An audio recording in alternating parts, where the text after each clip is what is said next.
Welcome to Mr. Nightbleed. Tonight in 7 true unexplained events reported by cemetery workers. We step through rusted gates with the men and women who tend the dead, people who know every gravel path, every creaking hinge, every name carved in stone, and still hear what shouldn't be there. These are chilling accounts of bells that toll without wind, whispers leaking from cracked mausoleums, and footsteps pacing the rows when the grounds are supposed to be empty. This is a new channel, and my goal this month is to reach 3,000 subscribers. Almost 90% of viewers watch and leave without subscribing. Don't be one of them. Subscribe now. Before we begin, tell me in the comments where you're watching from and what hour of the night it is for you. And if there's a cemetery in your town that unsettles you, type its name. Because once you walk the night shift with the caretakers of these haunted resting grounds, not everything lets you clock out. Kill the lights. Silence the world. Take a slow breath. And let us begin. I never planned on writing anything like this, but I can't shake it, and maybe getting it out will keep me from walking out to the shed every hour to check the locks. If you think I'm making it up, fine. I'm a groundskeeper, not a writer. All I know is what I saw and the way it felt, and the fact that every night I still wake up around 3 with my heart going like I ran a mile, and the taste of dust in my mouth. And I check the window to make sure the thing is where it's supposed to be, and not pressed up close to the glass. I work at a small cemetery outside Fredericksburg, Texas. If you've driven the back roads around town, you've seen places like it. A low stone wall, a wrought iron gate that squeals if you don't oil it, the live oaks holding their green like stubborn old men even in August.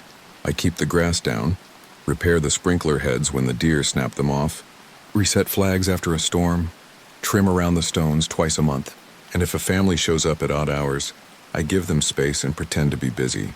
I took the job after my divorce because it was quiet work, honest work, and because I could rent the single wide that sits on the far side of the maintenance shed and be on call for anything that went wrong. My sister Lila told me it sounded lonely as hell. "You, a mower, and 1,000 dead people," she said. I told her a mower was easier to get along with than people anyway. My co-worker Miguel comes in 5 days a week during daylight. He's younger than me, quick with a joke, always twirling a ring of keys like they're a part of his hand. Our supervisor, Mr. Dotson, is one of those guys who could have been 40 or 70 and you wouldn't know. He has that hill country sun leather and an old baseball cap with sweat salt in rings. He trusts me to be there for the odd things. Busted water line at dawn, raccoon that crawled into a dumpster, that kind of trouble. We have a motion-activated floodlight over the maintenance yard and a couple of cheap cameras snaked to a box in the office so families don't wake up to spray paint on a Saturday. I don't mind the nights. It's different dark out here. You can hear the cicadas rolling like a drumline in the trees, then nothing, like someone threw a blanket over the world. When the wind is right, you get the smell of cedar and dry earth, the sort of smell that clings to the inside of your nose. Sometimes it feels good to be the only person awake. I need to back up. This started with a broken sprinkler and a headstone that wasn't where it should be, and if that sounds like I'm not telling it right, it's because that's the way it was. Early June, heat already punishing. I went out after dinner to find the leak because we were losing pressure in the south quadrant. The sun had just slid behind the oaks, the sky that tin color you get before it goes true dark. I brought a hand spade and my phone for a flashlight, though I know the paths by foot. Between rows C and D, there's a little hollow that holds water longer than the rest and the sprinklers like to drown it. I walked the line and listened for the hiss. Sure enough, there it was, bubbling under the Bermuda. I knelt to dig and my light caught a stone edge. That wasn't unusual. The old graves had markers that half sank, half settled, and when the ground shifts, they heave up like teeth. Except this one wasn't an old flat stone. It was a standing marker. Waist-high granite, the sort newer families choose because you can get a photo laser-etched if you want to. I know where all the standing markers are because I have to mow around them. This one should have been 1 row over, 3 plots north. I know that because of the oak limb we have to duck under at that spot. My brain did that little stutter, like, did I misremember? Did someone set a temporary marker and forget to tell me? Then I read the name. It said in all caps, Jacob R. Hale. My name is Jacob Hale. The middle initial looked like a cruel joke. I stood there for a long time with the phone light shining on the letters, waiting for the punchline. Waiting for Miguel to step out from behind a stone with his phone up, grinning, saying he got me so good. But the air was still, kinglets whispering in the oak above me, the hiss of water slowly dying as the timer cut the line off. The stone was cool under my finger when I touched it. That part I remember because I pressed my palm against my chest after, trying to slow down, and I still had the cold on my skin like chalk dust. On the back of the marker, down low near the base, was the inventory sticker the granite company uses to track deliveries, faded but there. I dug the mud away from it with my thumbnail. It matched the one in our records for the Jacob Hale who was buried here in 1982, 74 years old, a farmer, survived by a wife and 2 daughters. Not me. The dates on the front were 1908, 1982. The name just happened to be mine. I checked row C, 3 plots north under the oak limb, and there was the concrete base where it had been sitting for as long as I'd worked here. The base was clean around the edges, and that way things are when they've just been lifted and set somewhere else. No weeds, no ants. The soil was uncompressed like it hadn't had weight on it in a while. I told myself somebody had taken it out for cleaning or repair and put it back wrong. Maybe kids had messed with it and I hadn't noticed. I told myself a lot of things because I needed something to bridge the gap between what was supposed to be and what was. The next morning I mentioned it to Miguel. He shrugged like, man, the dead moved their furniture overnight, happens all the time. Probably Dotson, he said. He's got that pry bar. He hates when the rows don't line up to his eye. You know how his head gets about symmetry? He was joking, but it was something I could hold. Dotson was old school about straight lines. If a stone leaned, he got the jack. If 2 rows didn't match, he got the tape measure. We went out together to move it back. It wasn't heavy so much as awkward, and the 2 of us got our hands under and did that little grunt men do to make a task livable. We set it back on the base, and I went to the shed for the leveling sand. We squared it. We checked it from 5 angles, both of us putting our hands on the granite like we were blessing it. The name looked harmless in daylight. I even laughed at myself. The cemetery records don't lie. There are a lot of Hales around here. I took a picture on my phone and sent it to Lila with a stupid caption like, look, the family legacy. She sent a laughing face and a skull. 2 days later, it was back off the base. I noticed because the mower zigzag I use in that section felt wrong. I came around the oak, saw the marker 2 rows over again at a slight lean, and the spot where it's supposed to sit looked naked. The grass there was unbent, like nothing had been on it all week. You know how your eyes argue with you? Mine did. I checked the camera when I came in for lunch. We don't have a fancy system, just 2 silent wide-angle views with grain that looks like aquarium snow at night. One covers the maintenance yard and the office door. One covers the main drive from the gate, the part with the flags. You can't see every plot, not by a long shot, but you can see row D if you squint. The marker stood on the base when Miguel and I finished. It was off the base by morning. In between was empty air. No trucks, no people. The gate never opened. I figured maybe someone hopped the wall. Our perimeter camera had a ripple of static at 2:17 in the morning. 30 seconds of hash, then back. Could have been heat. Could have been an animal. I'm not a security guy. I screenshotted the frames anyway. Mr. Dotson made a face like he didn't like the words I was bringing into his tidy office. Lightning can do strange things, he said. Shifts the ground. The swell in the heat. Those bases are never as level as the company says. He said it all with that slow confidence that makes you feel dumb for being worked up. Set it back and we'll epoxy the pins tomorrow. We did that afternoon in the heat that makes sweat stab your eyes. 4 steel pins, construction adhesive like honey that bites your nose. We let it cure and I went home to shower. My clothes turned into stiff, salty paper by the time I peeled them off.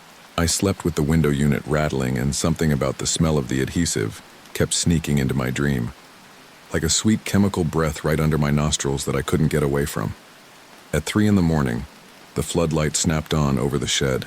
It throws shadows clear across the lawn, makes the stones look taller and meaner than they are.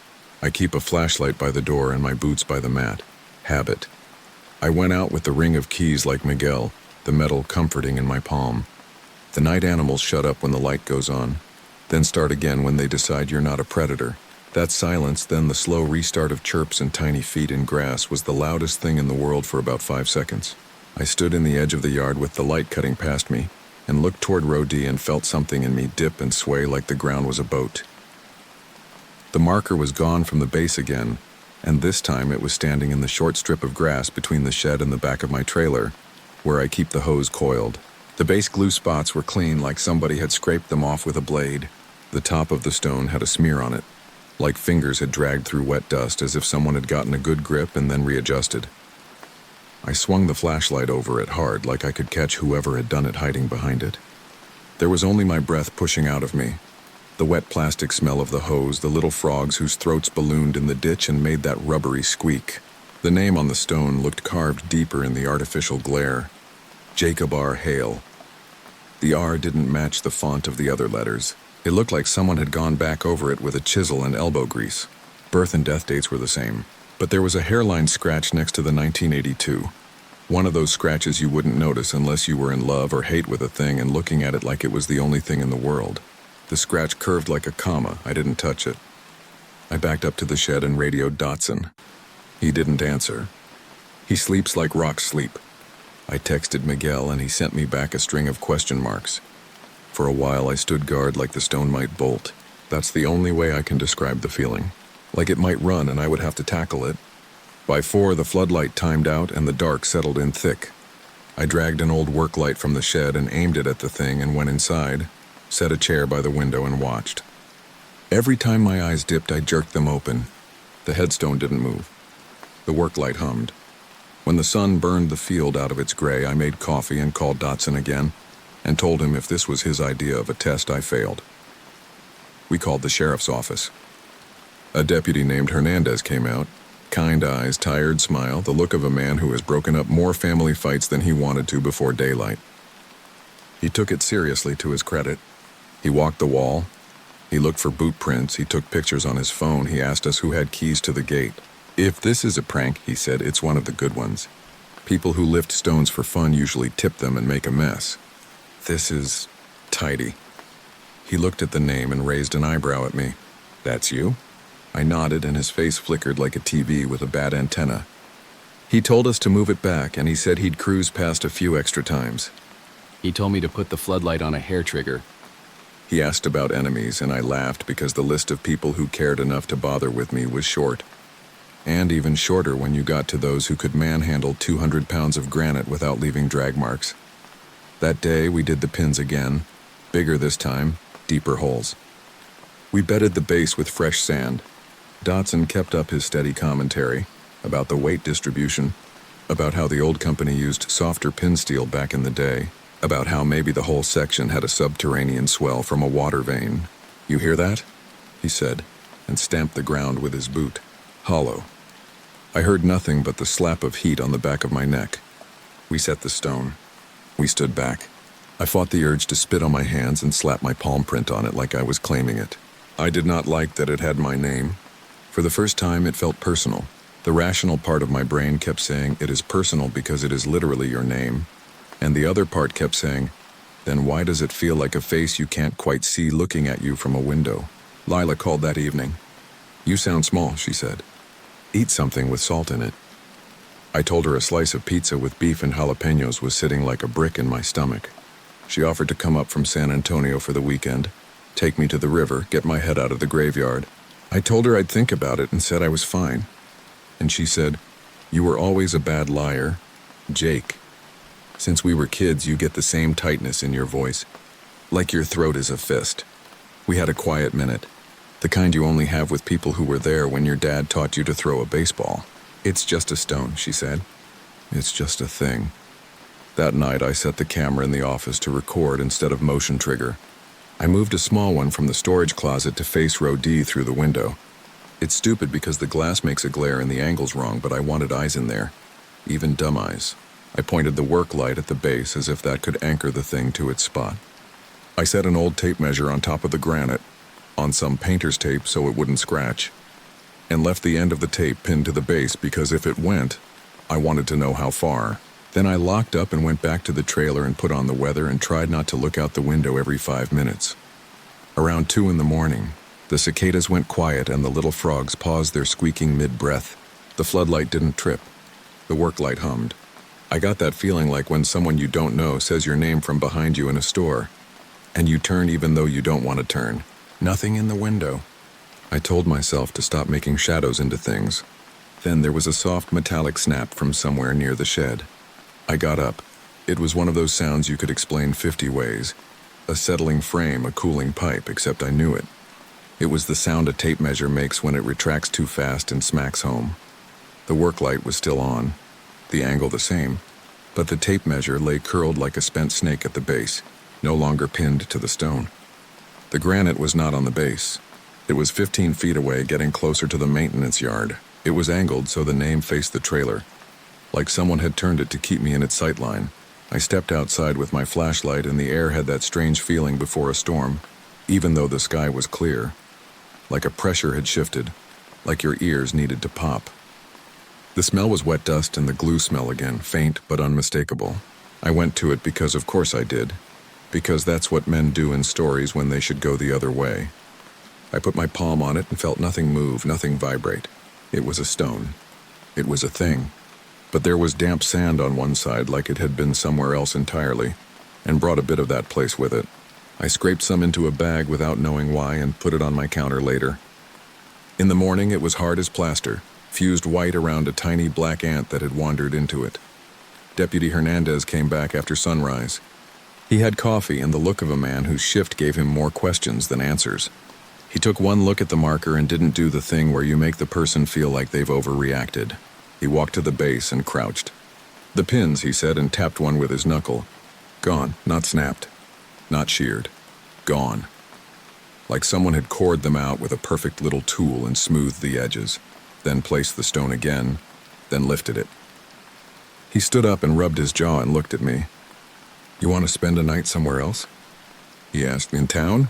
We've got a motel with a neon cowboy hat. It's ugly as sin, but the AC works." I said no because I'm stubborn in ways I shouldn't be. He nodded like he figured.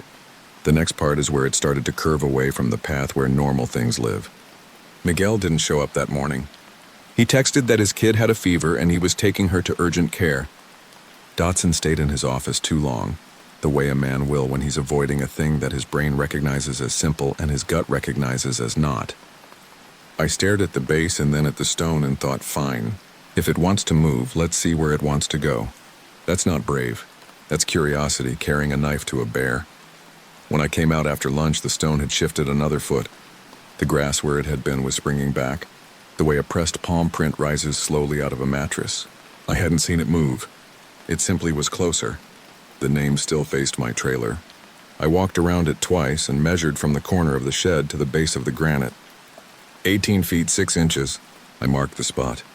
Late afternoon, the wind came up and the oak shook down dry leaves and the sky went that hard blue Texas gets when it wants you to respect it. I swept the shed floor, counted string trimmer spools, wiped down a mower deck that didn't need wiping. The delay tactics you use when you're stalling a conversation with something that doesn't have a mouth, but is speaking anyway. At dusk, a man I didn't know came to the gate and stood there with his hand on the iron. Big guy, long sleeves despite the heat, hat pulled down like he didn't want the mosquitoes finding him. I walked over with the professional smile, the one you use with people who might be family or might be trouble. He asked in a slow, careful voice if I had seen anything unusual in Section B. I said we'd had some maintenance issues and he could tell me the name and I'd point him to the right spot. He said the name in a way that made my tongue feel thick. Jacob Hale. My granddad, he said. I come by and lay flowers when I can. He raised me. He pushed his wrist against his hat brim and I glimpsed a thin white scar like a smile across his forearm. I was thinking about him last night, he said, and looked past me with a small private smile. Sometimes when you think about them real hard, you can feel the weight of them walk through you. He didn't blink for a long time. I told him we were doing some work in that section and that he could come by tomorrow and I'd be glad to show him the improvements. He nodded without looking at my face and left. I watched him walk down the road until the live oaks swallowed him in their shade. Something about the way he said the name left me feeling like a word had been taken out of my mouth without permission. Night again. I set the cameras. I told myself, you're going to sleep and let this be what it is. I slept maybe 10 minutes at a time, then jerked awake. The way you do when you're at the edge of a dream where your brakes don't work. Around 3, the floodlight didn't go off by motion. It came on in a bored, routine way like a thing that had been told to do a thing and was doing it. I went to the window and saw the stone at the shed door. 2 feet from wood, less than the width of my boot. Closer than anything not alive had a right to be without making a sound. The name faced the door, and in the reflection on the trailer window it looked for a second like the letters were reversed, a mirror of themselves. My name in backward carving. I blinked and it was normal. When I stepped out, there was a print in the lime dust on the concrete pad, the powder we use when we set grass after a funeral and need to mark edges. Not a boot, not a paw. 4 fingers like a hand without a thumb, long and lean. They pointed toward the stone. I don't know why that was the thing that made my scalp go cold like a hand had grabbed it from behind. I wanted to hose the pad down, erase it, erase everything. Instead, I stood there and waited for a thing I couldn't describe. The air felt thick, like the humidity had climbed all at once. The cicadas wound up and then fell silent as if someone had cut a cable. The light over the yard made a circle of day and the night, and the edge of that circle looked too sharp, too much like a line a child would draw. I don't remember deciding to do it. I walked over and put both hands on the stone and pushed. It moved. Not like 200 pounds of granite should move. Not with the drag, the scrape, the bite of weight. It slid like it was greased. It came with me like a dog that had figured out I had a treat. I pushed it back toward the base and felt a useless, meager triumph, like I had gotten a stubborn drawer to close. When I was a kid and thunder scared me, my dad used to open the front door and say, "See, it's just noise," and I would sleep because he had said so. That's how it felt. Pushing it, like saying out loud that a thing was a thing, would make it be only that. I got it halfway, then stopped because a sound came from the marker itself, a soft grit noise like sand rubbing inside a wall. I put my ear to the cool stone and listened like a fool. There was a long breath inside it, not wind, not heat bloom, a breath the way a sleeping person sighs. I let go and it settled a fraction like a body finding a more comfortable position. In the morning, I found a printed page slid under my trailer door. No envelope, no note. It was a copy of an old obituary clipped from a newspaper, and Xeroxed so many times it had that cloudy look. The edges of the letters bled into the white. Jacob R. Hale, 74, passed away at his home Sunday afternoon, surrounded by family. The paragraph talked about a farm near Stonewall, about peaches and a truck he kept running with prayers and baling wire, about hands that could fix anything. At the bottom was a list of survivors. A wife, Pearl, 2 daughters, Nancy and Eloise, a grandson, Caleb, raised by Jacob after Nancy died in a car accident. My name hadn't been in that obituary the last time I'd read it in our records. I know because I stared at it after the first night like a man does when he sees his name where it shouldn't be. I took that copy to Dotson. He said newspapers get things wrong all the time. I took it to Hernandez. He said sometimes the old microfilm is full of typos that got baked in. He rubbed the bridge of his nose and said, "You ever feel like you're in a house that looks exactly like your house, but if you open a drawer, everything inside it belongs to someone else?" I stared at him and he looked embarrassed. "Ignore me," he said. "Long nights." I told Lila to come up for the weekend. I needed her in a way I'm not proud of admitting. When she arrived, she did exactly what I needed her to do without me asking. She walked the rows with me, touched the stones like they were old friends, made me say out loud that I knew where everything went. We stood at the base and looked at the place where it belonged and the place where it was. When she saw the name, she tried to smile and couldn't quite. "It's just a weird coincidence," she said. "Like meeting someone with your birthday." Later, when Miguel showed up with paletas for us to beat the heat and tried to laugh about my new fan, she didn't laugh back. She sat on the tailgate and chewed the stick until it splintered. That night, she slept on my couch. At 3, the floodlight came on. I didn't wake her. I went out and found the stone right under the trailer window, closer than it had ever been. So close the rim of the granite touched the skirting and made a little skittering sound as the trailer settled. I palmed the stone and whispered some nonsense like a prayer. It was cool. It did not move under my hand. But when I pulled back, the pad of my index finger was gray like I'd pressed it to a soft pencil. I wiped it on my jeans and the mark didn't come off. The next morning, the imprint of my finger was on the stone's face, faint and greasy. Just over the J. Miguel didn't come in Monday either. His kid was fine, he said. He just had to take care of some things. Dotson went out at first light and put his hand on the stone and left it there until his shoulders shook. When he came back to the office, he told me without looking up that he'd arranged for a crew from the granite company to come set the marker in epoxy and pin it to a steel plate under the base. "You'll hear a lot of noise," he said. "Sorry." He wrote something on a pad and ripped it off and put it in his pocket without reading it. Hernandez rolled by mid-morning and parked facing the gate and sat there a long time, taking notes he didn't look at. I watered the azaleas even though they didn't need it. Lila walked the perimeter like a guard dog. Around noon, the man with the hat came back.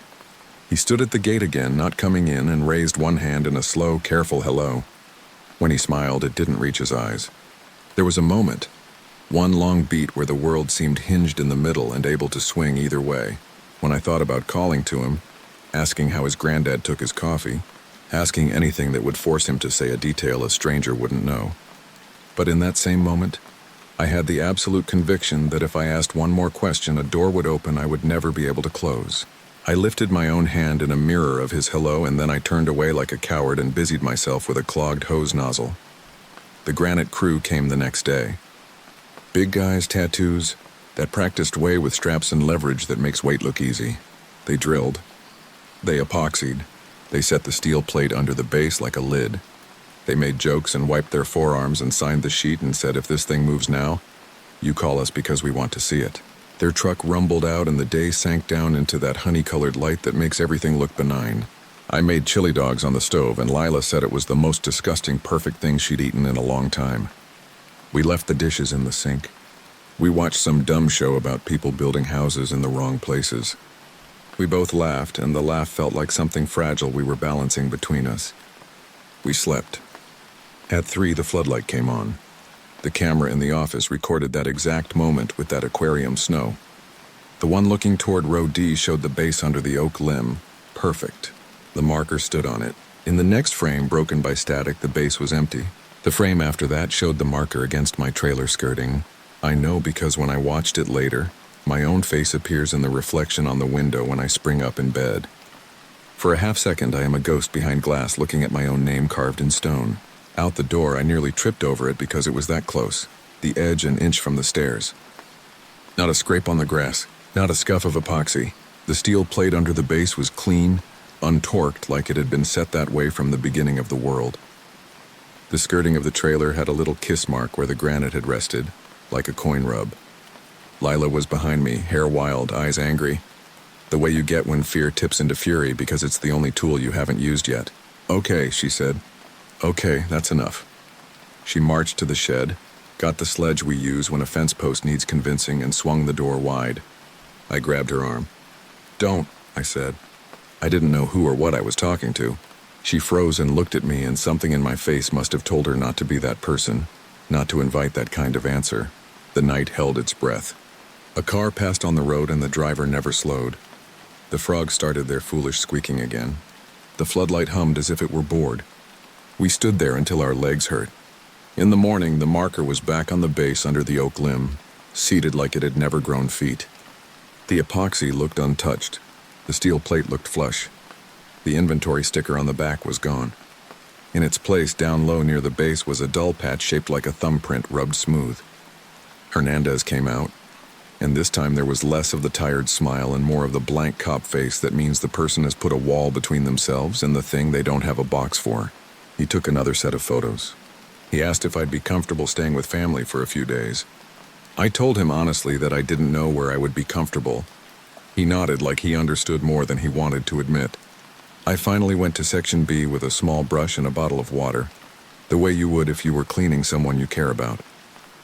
I scrubbed the letters lightly. I put fresh flowers because the man with the hat never did. I stood there and thought about the other Jacob Hale, the one who lived a life with hard work and peaches and a truck that didn't quit. I tried to remember my father's hands the day he taught me to tie a tie, and for a second the past felt like a warm pocket you could slip your fingers into. When I finished and stepped back, the sun went behind a cloud and the temperature dropped in that cheap thin way that tells you it isn't weather. It's a trick of air. Something pressed down behind my eyes like a thumb. I've thought about what to do 100 times, and every path feels like a switchback that keeps leading me to the same place. If I tell you I moved out, I'm lying. If I tell you I quit, I'm lying. If I tell you I smashed it with a sledge and felt better, I'm lying. I keep the job. I cut the grass. I oil the gate and listen to the squeal fade. I water the azaleas even when they don't need it. At night, I set the camera to record, and I tell myself I won't look until morning. I look anyway. Sometimes the stone is where it belongs. Sometimes it is not. Sometimes when I wake at 3, the floodlight doesn't come on and I lie there in that thick dark and hear, from somewhere just outside, the slow sound a heavy object makes when it settles. A patient shifting of weight like a body getting more comfortable in bed. Sometimes I hear my name, not spoken like a warning or a call, but said like you say a word to yourself to test how it feels in your mouth. Not Jake, not Jacob. The whole thing, the way my full name sounds when my sister uses it to get my attention. Jacob Hale. It comes from that thin space where the trailer skirting meets the ground. It's so soft I could pretend it's my own breath coming back to me. I don't go to the window. I don't open the door. I lie there and let the sound work under my skin like a splinter. And I wait for the floodlight to decide whether to throw its circle. And I tell myself it's just a stone. And I hope that saying it out loud is enough to make it true.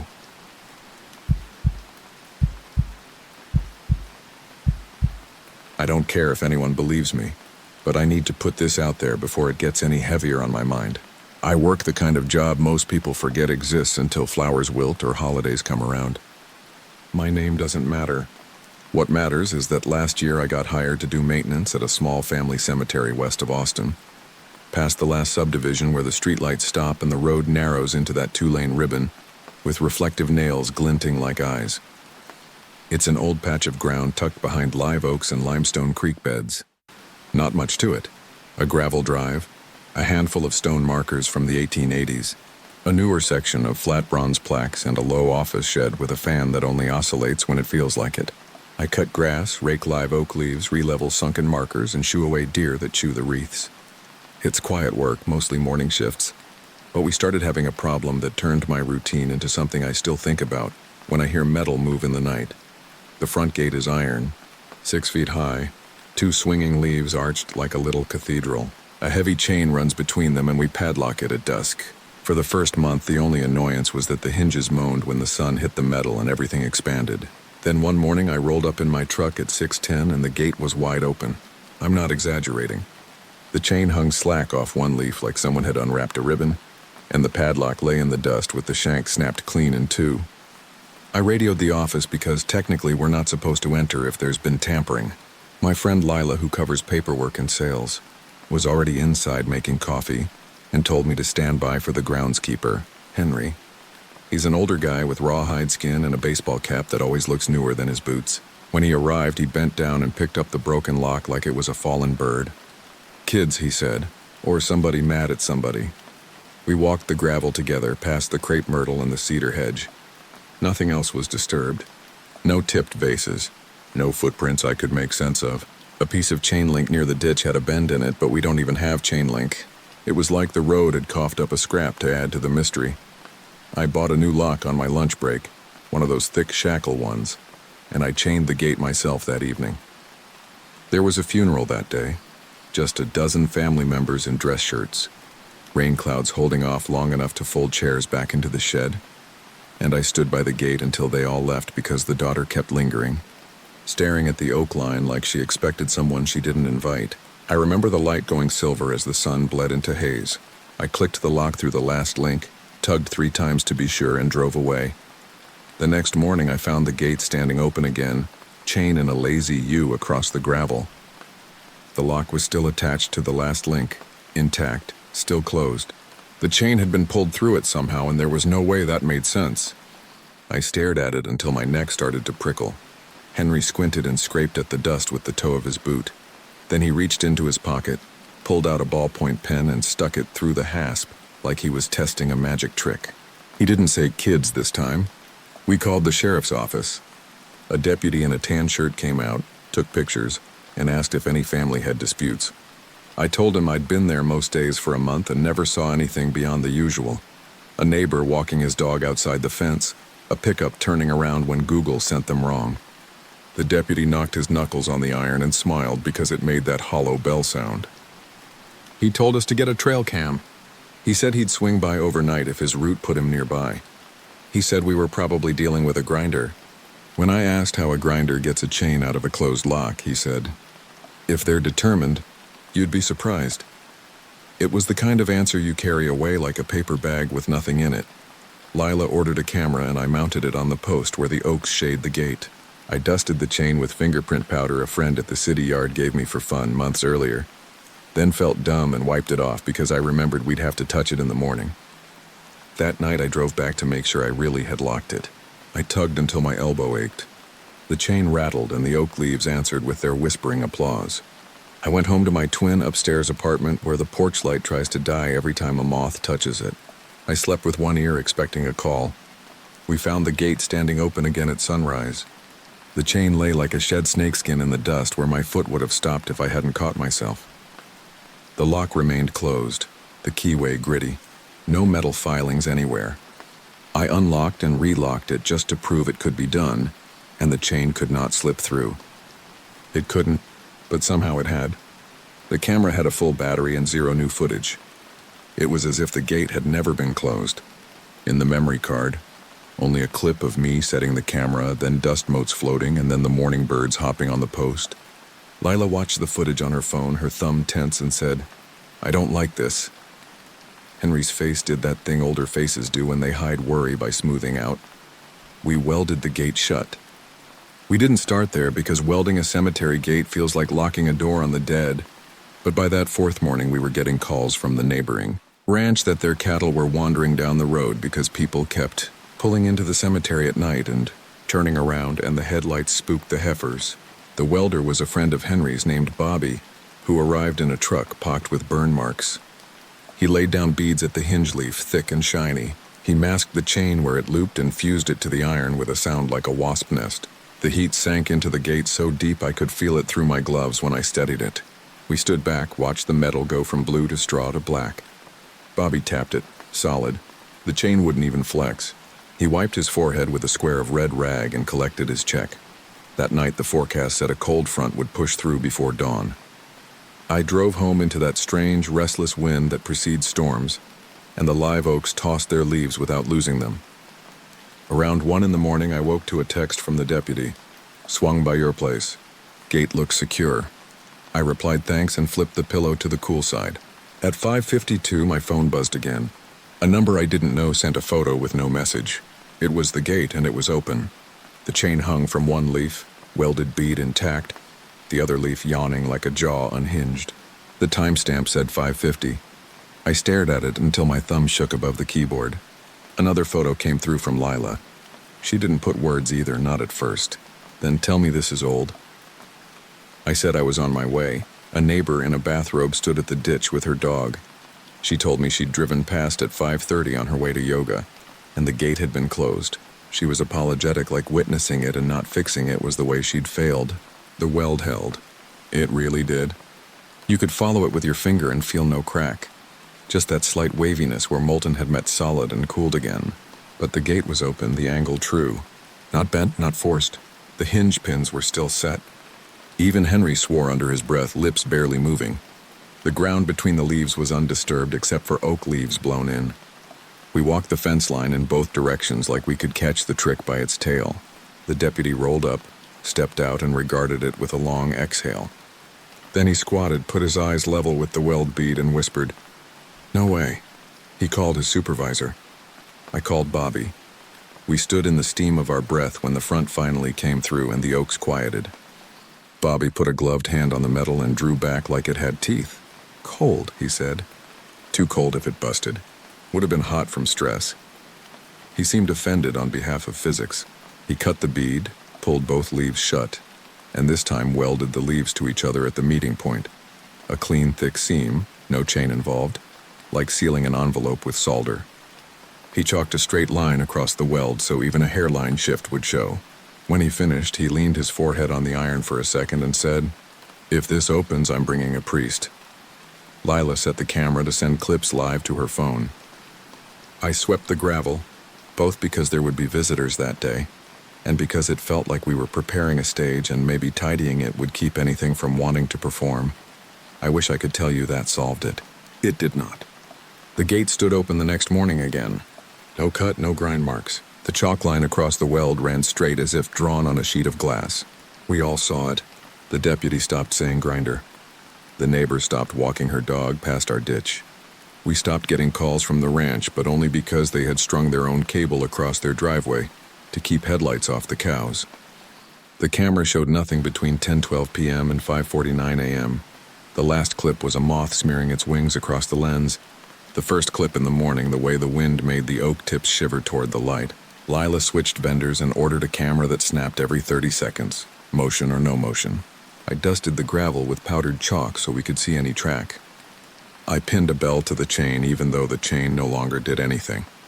I even set a glass bottle upright by the hinge so the slightest movement would topple it. Nothing triggered. Everything opened. There were people buried there I knew by name. There's a teacher whose husband still visits every Friday at 8 a.m. and wipes dust off the bench before he sits. There's a little boy whose mother leaves matchbox trucks and never takes them away. There's a WWE veteran whose photograph has faded into a ghost under plastic. I mention them because more than once I caught myself apologizing out loud on my rounds. Like, "We're working on it, folks, hang in there."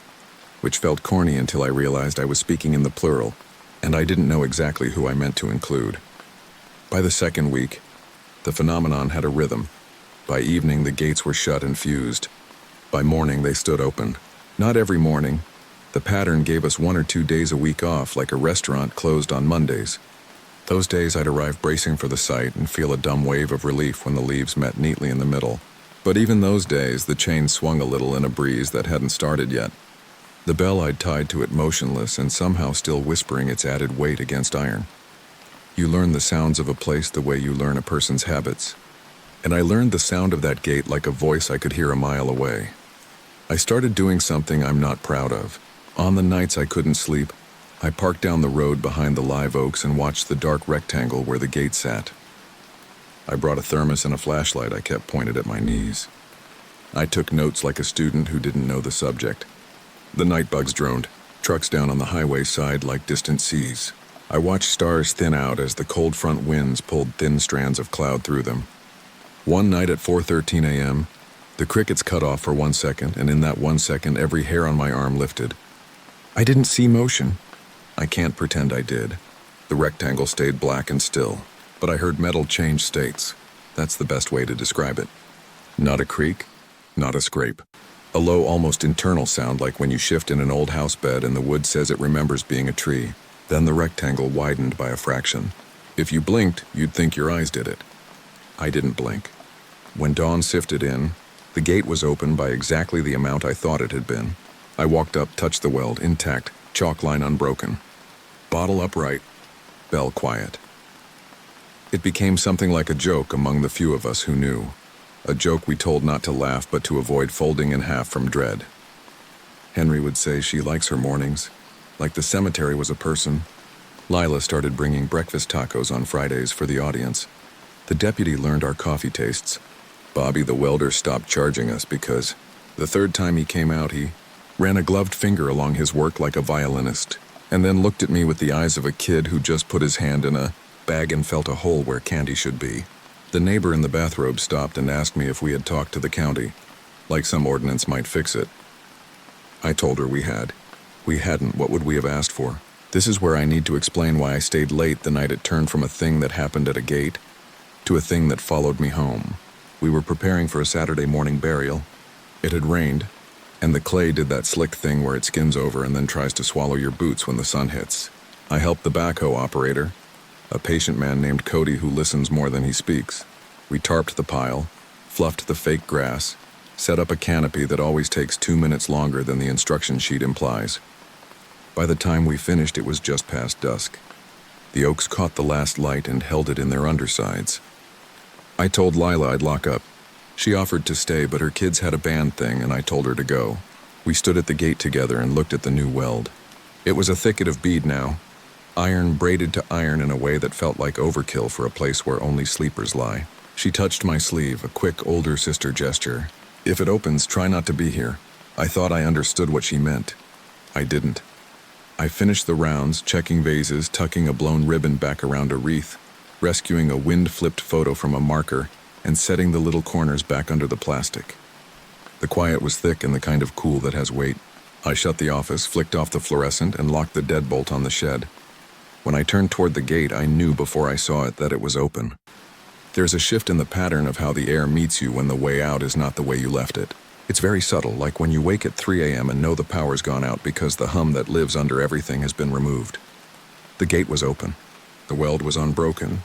The chalk line was true. The bell was still, but I could feel the sound of it in my teeth like it had rung just beyond hearing. I was standing inside, so I did the thing a person does when a door they were sure they shut is now ajar. I stepped forward without breathing and put my hand out like the touch would wake me from a joke. Beyond the gate, the road lay empty, moonlight catching on the tiny glass bead reflectors in the paint. I told myself not to step over. I told myself to back up, call Henry, call the deputy, call anyone. But there's a gravity to an open gate when you are the person who closes it. It invites you to fix it. So I stepped out onto the gravel apron of the road. It popped under my boot. The oak leaves made their dry laugh. That was when I heard footsteps on the gravel behind me inside the cemetery. Soft, steady, starting near the office and coming toward the gate at a human pace. I turned fast enough to pull something in my neck. The space between the leaves framed rows of markers going gray in the light. I didn't see a person. I saw the suggestion of one because that's what brain does with human rhythm. It assigns shape. The steps stopped when I looked. I realized I had my hand on the edge of the gate, palm against the cold iron. There was a smudge on my skin when I looked later, like graphite. I said, "We're closed," the way I have said it to people who wandered in after hours. It came out smaller than I meant. The steps resumed, closer, and then they didn't stop between the leaves. They kept going in that same ordinary heel-toe measure, and the sound slid from gravel to the crushed fines of the driveway right next to me, and then across to my left like somebody was passing through the opening. While I stood right there, my mind offered up prank and teens and anything with a face I could name, but there was nothing to see except the space and the sound of movement inhabiting it. The smell of wet clay rose as if feet had disturbed it. The bell gave one small sound, not the ring, but that dry catch it makes when the clapper touches by accident. I stepped back onto the road without remembering the step.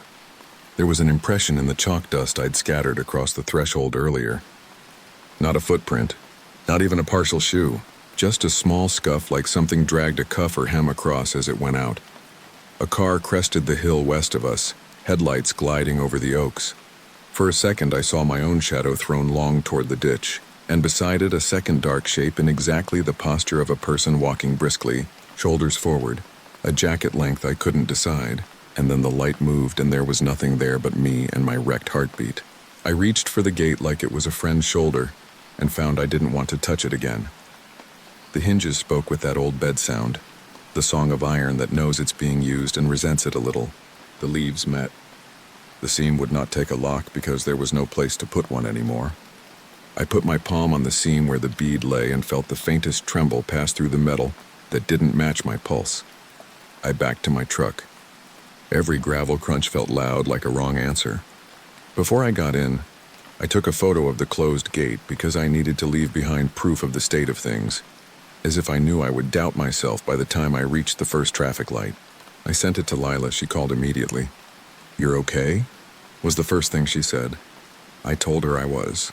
I was using the lie grown-ups use around kids to see if it holds. I'm okay, so you can be too. When I turned the key, the radio came on mid-song with a man counting under the chorus, not part of the music, 1, 2, 3, 4. A studio track I know doesn't exist. I turned it off and drove with my hands at 10 and 2 like the test instructor sits beside you forever. I made it home and stood in my kitchen, hands on the laminate, listening for the sound of something I couldn't define. Then I heard it, a small, precise metal sound from the direction of my front door. It wasn't the deadbolt. It wasn't the chain. It was a weight touching iron. It was the little bell. I don't have a bell on my door. I have a key on a nail I keep there because I lock myself out, and it was swinging. It was swinging enough to tap the nail head in a rhythm that matched the measure of those steps on the gravel. It slowed and stopped. I sat on the floor next to my couch and pressed my knuckles against my teeth and told myself I was tired. The cemetery gate didn't stop opening. Some mornings it stayed shut, and we pretended those were victories. The county leaned a set of temporary panels across the entrance, and we found them pushed inward once, without a footprint on them. Visitors still came, and we still carried chairs back and forth, and grief still unfolded in the usual ways within the low stone walls. Henry retires at the end of this year because his knee won't do the slope behind the older section anymore. Lila says she dreams now about arriving to find the gate gone entirely, as if it decided the opening should be permanent. And the dream always ends with her hearing the bell, except we left the bell off 2 months ago to stop giving the sound a body.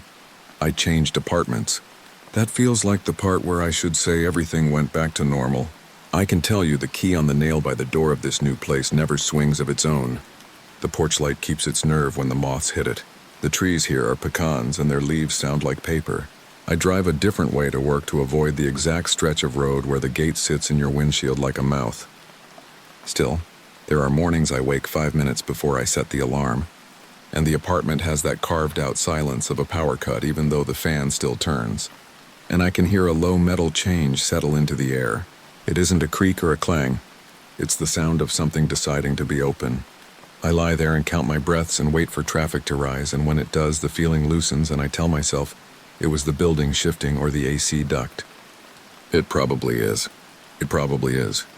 Last week, before I locked up, I found a woman standing by the gate at dusk. She had a paper bag in one hand and the other hand laid on the iron like you'd rested on a shoulder. She blinked when I said hello, like she'd been far away. She told me she was visiting the older section for an ancestor she'd never met. And she'd gotten turned around trying to leave because she couldn't tell which way the gate wanted. Then she said a thing people say without hearing themselves. It's funny how some places prefer you to go. I smiled because I needed to, but my teeth didn't quite meet. I walked her to her car, watched the headlights move down the road. When the sound of her engine thinned and the oaks took back the quiet, I stood with my hand on that seam and felt for a second a coolness move through the metal, an inhale more than a draft. I shut the gate and told it goodnight because that's what my mouth decided to say. Then I listened. Somewhere past the live oaks, not near and not far, a small metal weight touched iron and then lifted again like a question asked and almost answered. I wish I could tell you how the story ends. I'm the one who keeps closing it, so I suppose I already do. I go back in the morning. I always go back in the morning.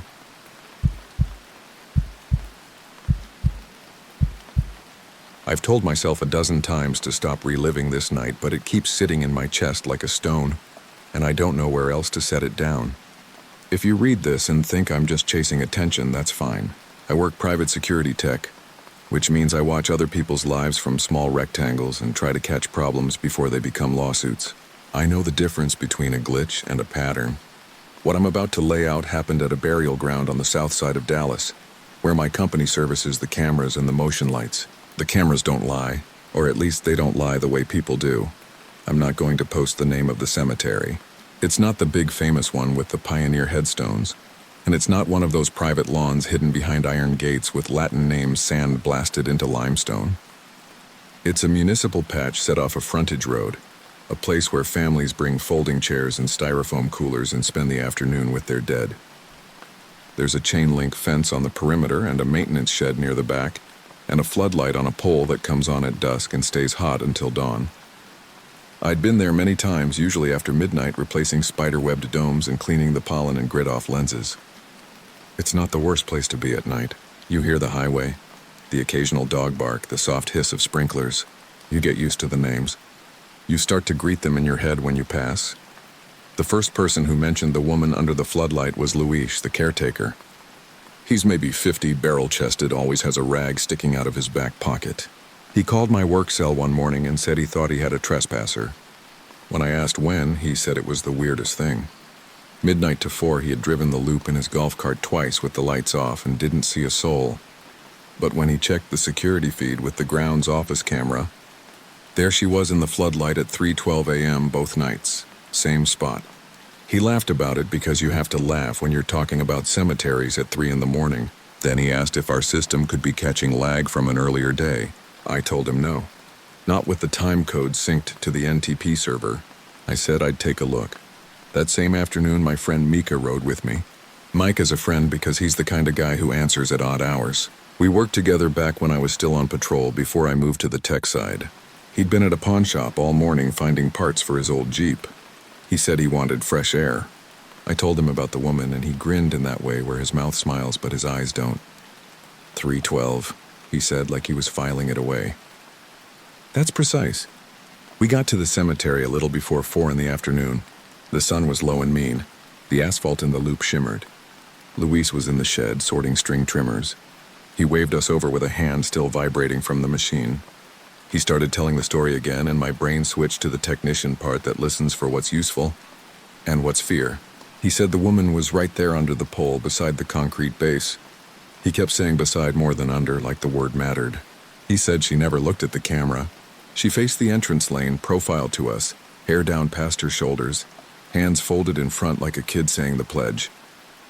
The floodlight looked normal to me, a halogen head, a dull line of dead moths at the top of the glass, conduit running down the pole to a metal box.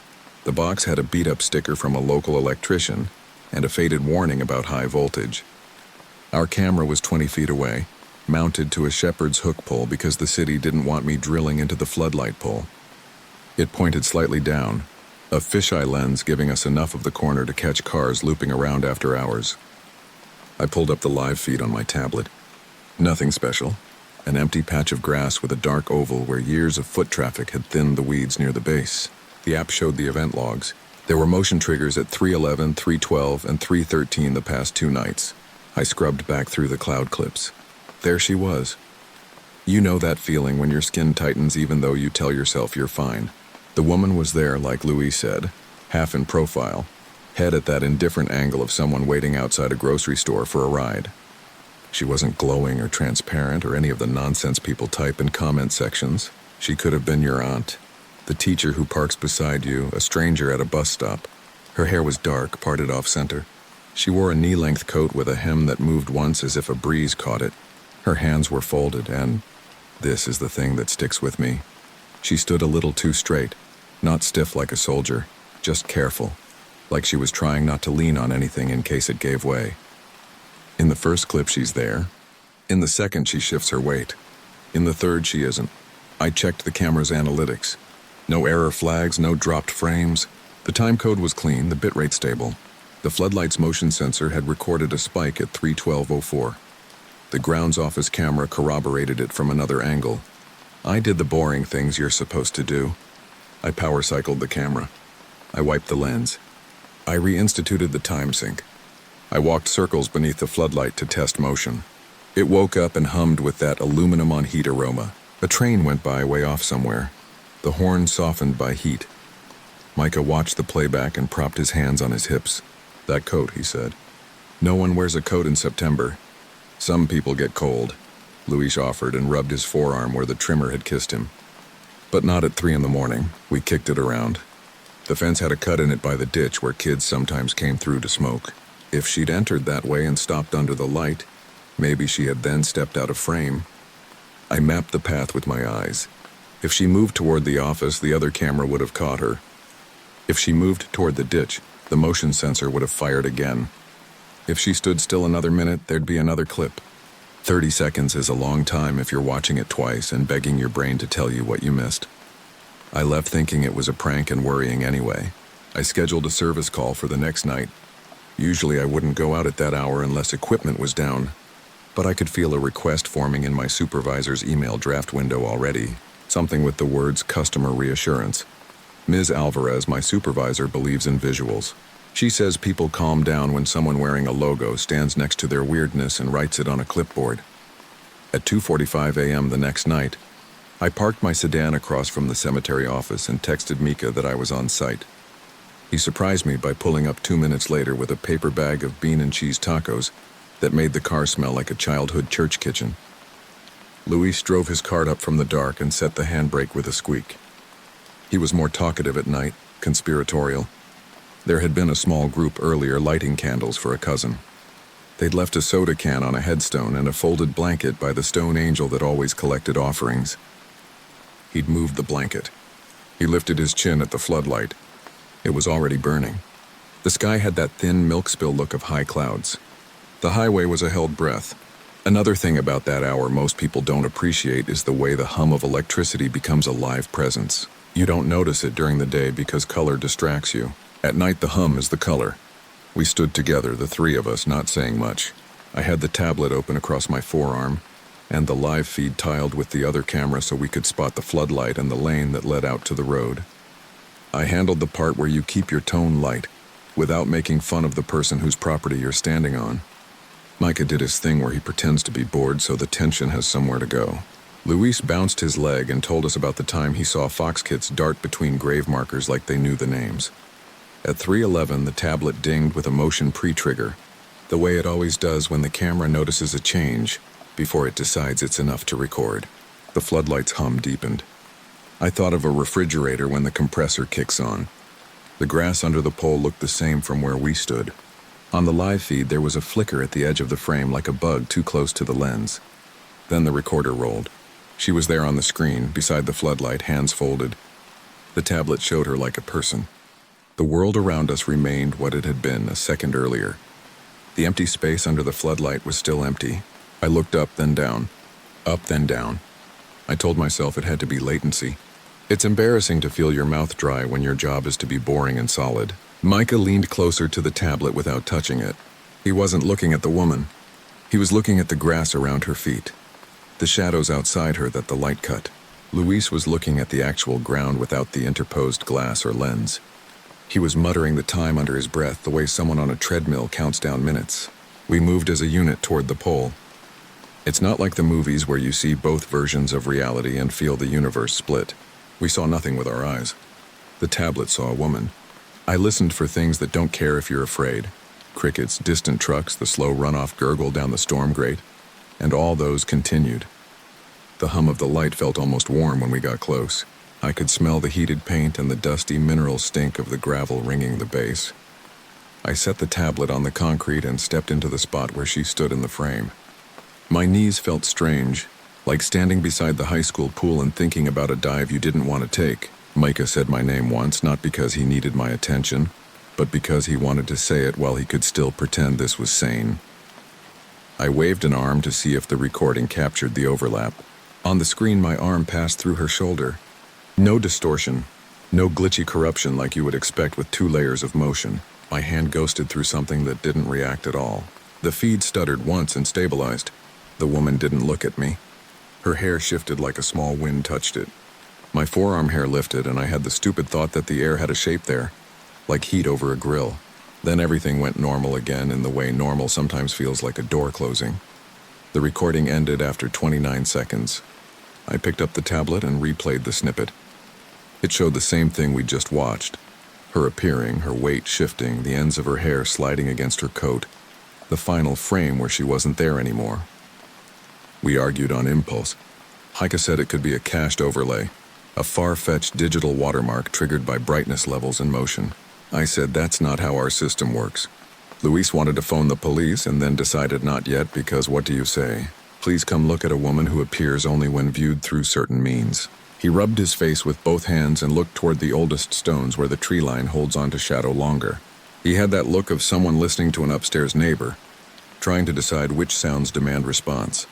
We did call the city line the next day. Not the emergency line, but Ms. Alvarez phoned Officer Rangel, a liaison she knew from a community safety committee. Rangel showed up just after sunset in a brushed uniform and a patience that felt real. He watched the clips with his jaw working on something that might have been gum. He walked with us under the floodlight and squinted the way people do when they want what they're seeing to catch up with what they believe. He took down notes and said he'd drive by around 3 for a few nights. This is the thing about decent cops. They know when to humor you and when to take you seriously. He told a story about an overpass camera that glitched faces into smears at exactly the same time every day because of a reflection off a glass building. He said if it was a physics trick, we could triangulate it. On the 3rd night, another thing happened. It wasn't spectacular. It was one of those small things you can talk yourself out of until you can't. At 3:12, he was out there with us, and she was on the screen like before. We spread out under the light. Rangel kept scanning the fence line, the ditch, the office. On the live feed, for 2 seconds, the woman's head turned a few degrees toward the entrance lane. Not toward us and not toward the camera. It was more like the way someone listens for a ride they're expecting. I checked the other camera. A pair of headlights rolled slow across the top edge of its frame, then continued down the frontage road. We stood there as the car passed in real life and with a short delay on the screens. It was nothing. Except my ears popped, that small pressure release you get in elevators and airplanes, and the hum under the floodlight stuttered like a voice on a cheap speaker. Rangel said it felt like a transformer somewhere hiccuped. He asked if anyone else felt it. We nodded. He looked down at the concrete ring and scuffed it with the toe of his boot. There were shoe prints in the dust. If you've ever stood under a light at night, you know how it collects a map of everyone who has paused there. But these prints were odd in a way I only named later.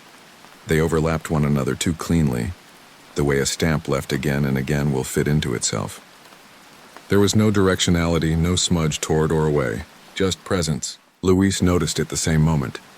He squatted and held his phone flashlight on the ring and didn't touch anything. The prints were the size you actually see on sidewalks, not a horror movie size and not a dainty joke. The heel was rounded like a flat boot. The tread was shallow.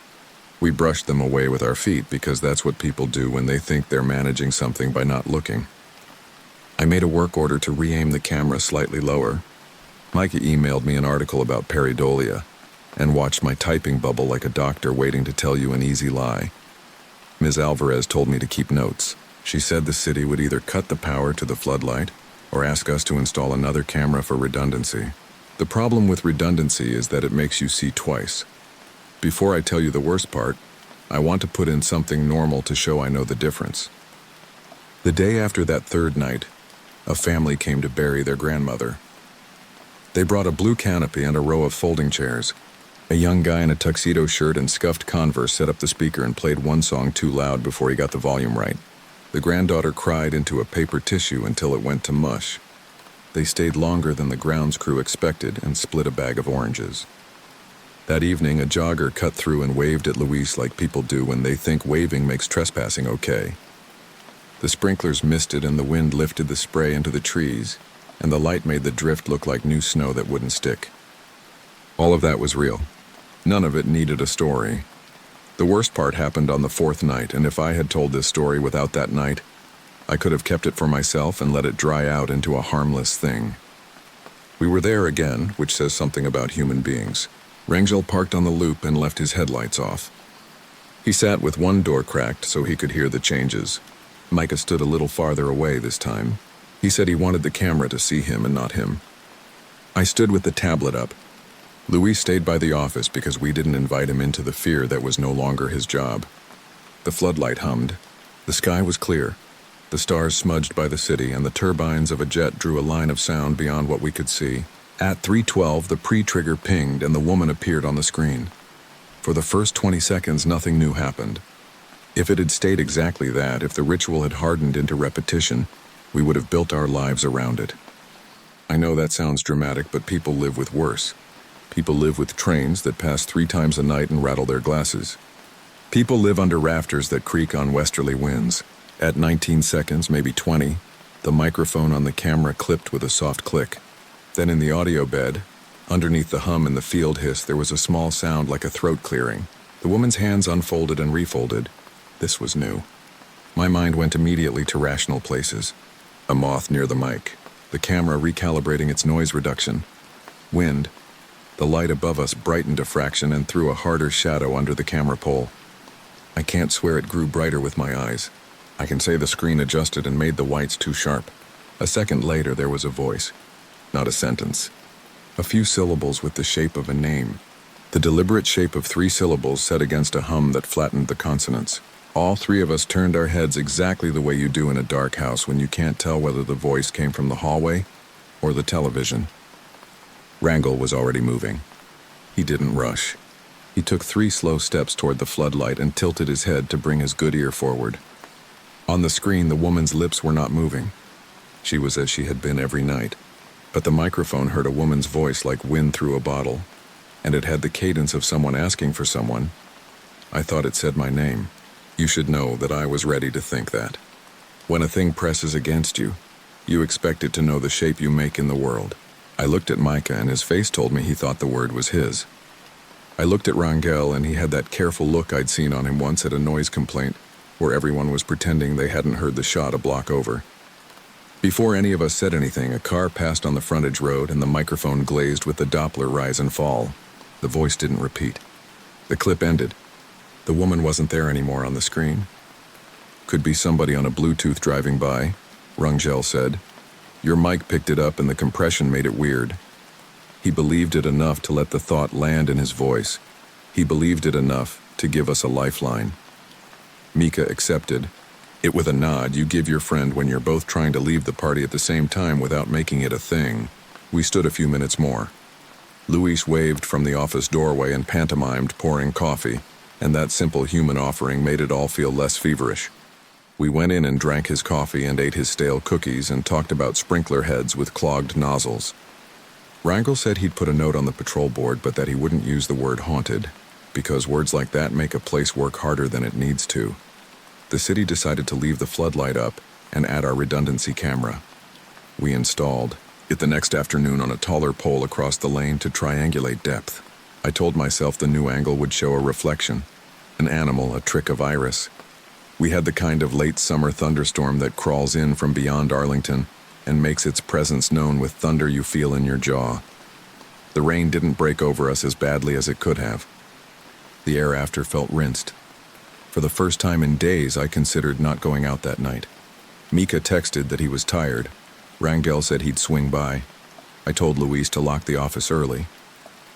At 3:12, I was at home with my laptop on the counter and the live feeds in a grid. I had the sort of prickly shame you get when your friends are in a thing and you're not, even though we had no obligation to make a ritual into a law. The floodlight hummed the same in my cheap kitchen speakers. The first camera did its pre-trigger blink. The woman appeared under the light. I told myself I was watching a storm drain on a city webcam, a harmless habit. Rangel's cruiser nose was visible at the edge of the frame from the entrance lane. He was on his phone, head down, probably making notes. He looked human enough to collapse the rest of the world back to normal. The second camera caught the woman too. Only from that angle she wasn't quite where she had been. She was a foot closer to the lane and turned 2 degrees toward the entrance. It was nothing a prosecutor could make into proof. But edges matter when you live inside cameras. I watched both feeds and tried to make the difference the fault of the pole height or the focal length. I was still doing that geometry in my head when the audio snapped and a voice said the 3 syllables of my name clearly enough that I had time to wish it had been anyone else's. Not because I think I'm special, because of what I did next. I called Mika and said I was going out there. I called Luis and told him to stay home, that I would collect whatever we needed to collect from the office. I didn't call Rangel because he was already there. I drove too fast the way you drive once and regret forever because you are making speed into an answer. I took the frontage road and saw the fence line and the ghostly square of the office window and the floodlight pole with its precise domestic glow. I told myself the voice on the mic had belonged to a woman in a passing car. I told myself my name sounded like other names when it was digital and thin. I parked in the lane behind Rangel's cruiser and left my car door open because I thought I might need to get back fast. What I saw when I walked under the floodlight was nothing dramatic. There was no woman in a coat. There was the smell of rain dried up on hot metal. There was a moth the size of my thumbnail batting the glass shade above.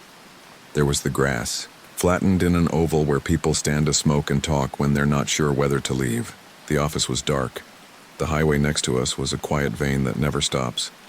The second camera's red status LED blinked once for its compressed heartbeat. My phone buzzed, and I didn't check it.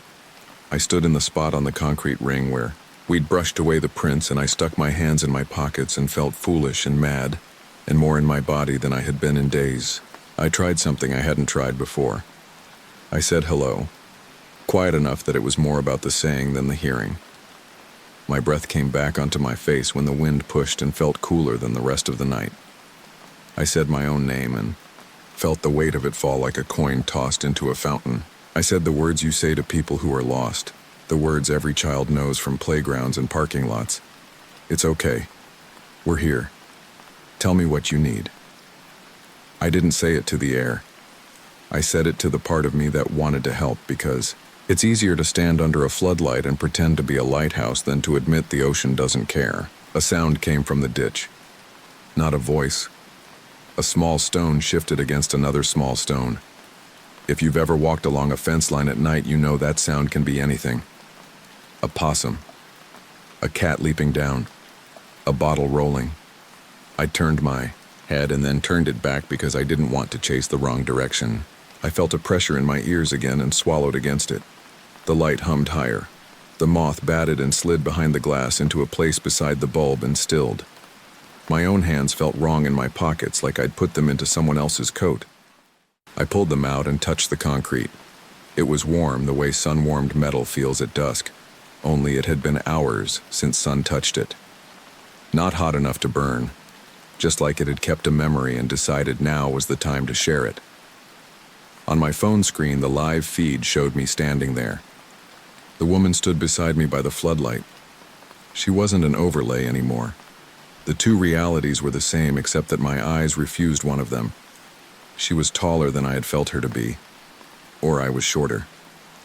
Her coat wasn't the winter kind, after all. It was a thin, belted raincoat with a torn seam at the pocket. Her hands were folded like before, and for a second I understood something I had missed.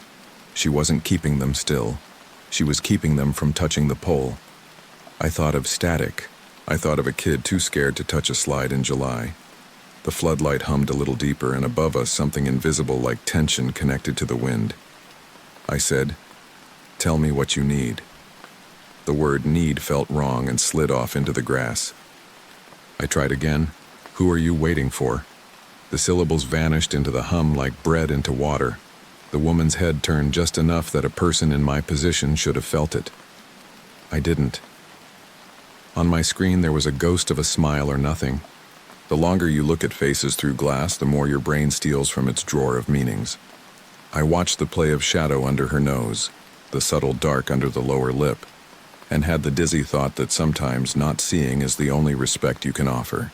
Rangel's car radio hissed. He'd left it on low, volume barely above breath. He was coming back from the far side of the loop. I heard his footsteps before I saw him.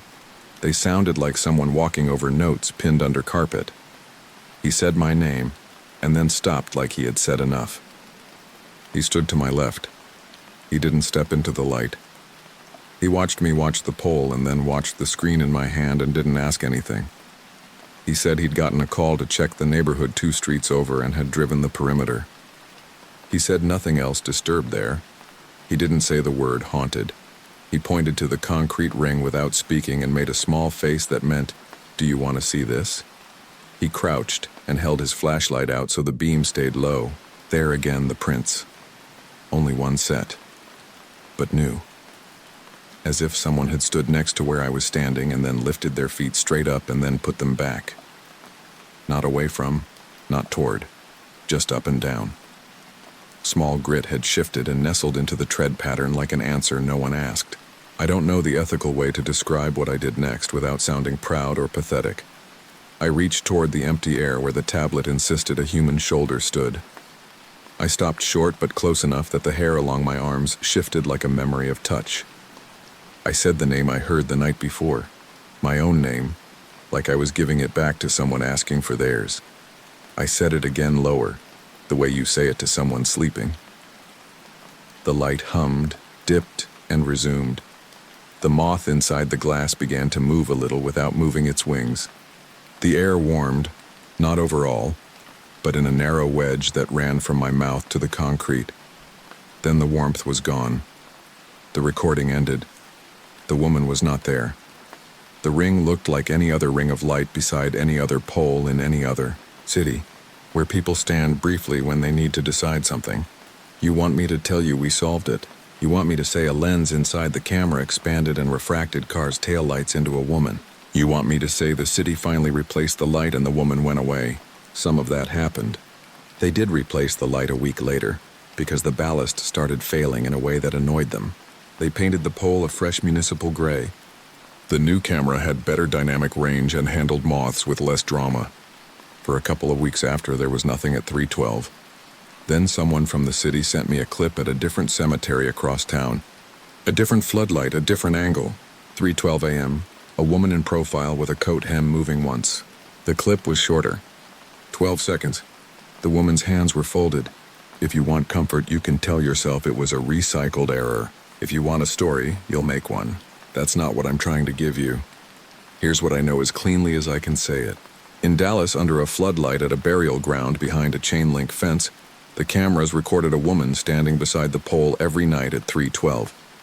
In person, there was nothing to see.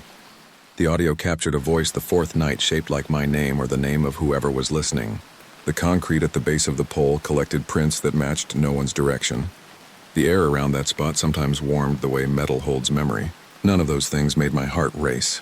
Seeing my arm pass through her shoulder on the screen did, and feeling nothing where my nerves prepared for contact did. I am not telling you it was a ghost. I'm telling you we ignore most of what happens around us because ordinary is heavy and outrageous is easy. The thing under the floodlight didn't want me to chase it or prove it. It wanted me to stand there and understand that not everything we meet is meant for our eyes. Sometimes now, around 3 a.m, I wake up before my alarm with that harmless, terrible certainty that I've been called by someone who doesn't know what else to try. The house is quiet. The street outside is a slow river I never step into. I resist the urge to pull up the feeds because I don't want to make knowing into a habit. When I do look, it's a second after the clip ends, and the status indicator on the playback shows a blink in the archive. I could go down to the kitchen and press my palm to the oven door to feel how heat sticks to things that are meant to cool. I could drive to the cemetery and stand under a municipal light and see nothing, and feel the warmth in a thin wedge that connects mouth to concrete. Instead, I lie still. I listen to the slower hum that fills houses at night, and if I say anything, it's quiet, like a word set gently on a grave no one visits anymore, the kind of word that doesn't need a reply to prove it was heard.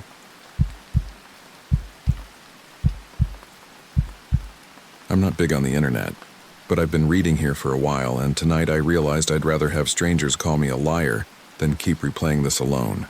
I work maintenance at a small municipal cemetery in Waco. It's not as spooky as people assume. Most days are grass, weeds, oil changes, and old ladies asking for directions to a husband they still call my sweetheart, like he's waiting in the car. I only mentioned that last detail, so, I'm not someone who sees shadows and jumps. I'm the guy with the clipboard who keeps the sprinklers on schedule and knows which headstones tilt because the roots won't quit. I'm the one with keys in a very literal sense. So when I tell you our riding mower started up by itself at dawn and moved without a key in the ignition or a person on the seat, I need you to hear it the way I did. First as a mistake, then as a problem, then as something I can't explain. I'm 34, divorced, trying not to drink on weeknights.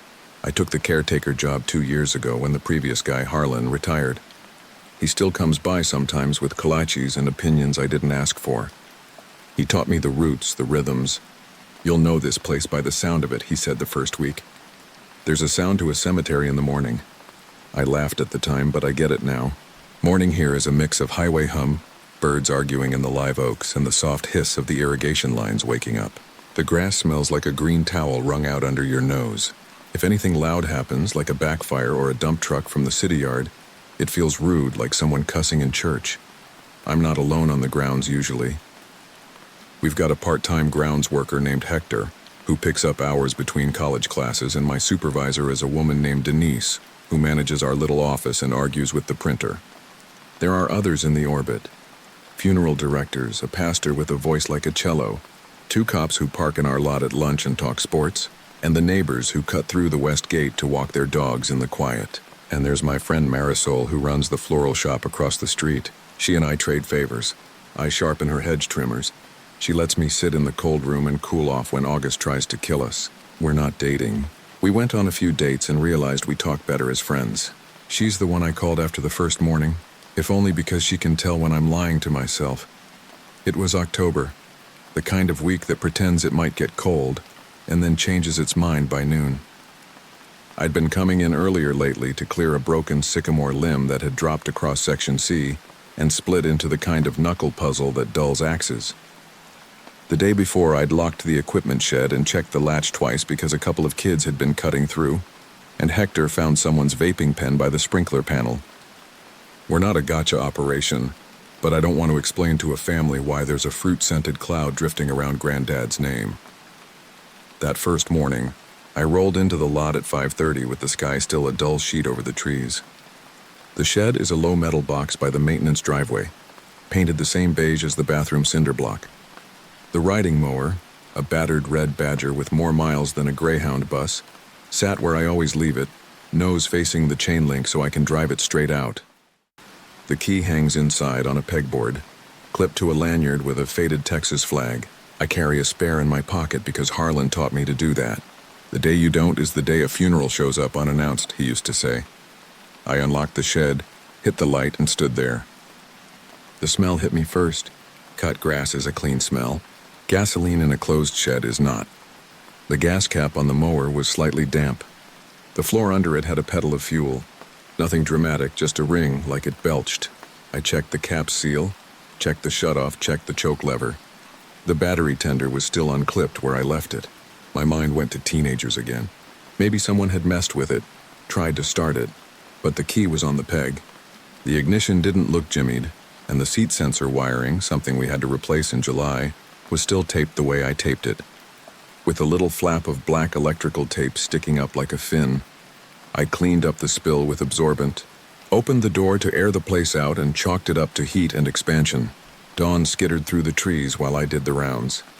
I checked the trash barrels for raccoon raids, made sure Section F's headstones weren't buried in teaweed, and waved to a jogger who likes to cut the corners and makes me nervous around markers.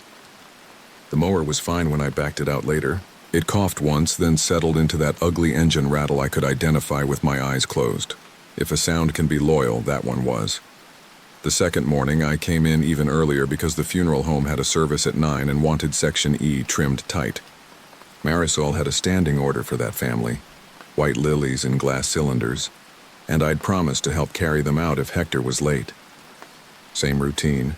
I unlocked the shed. Same breath of gasoline, only light this time. The mower's seat had a smear across it that looked like dust disturbed by a thigh. That's a weird thing to notice, I know. But when you get used to your machines, you can tell when someone else sat in them.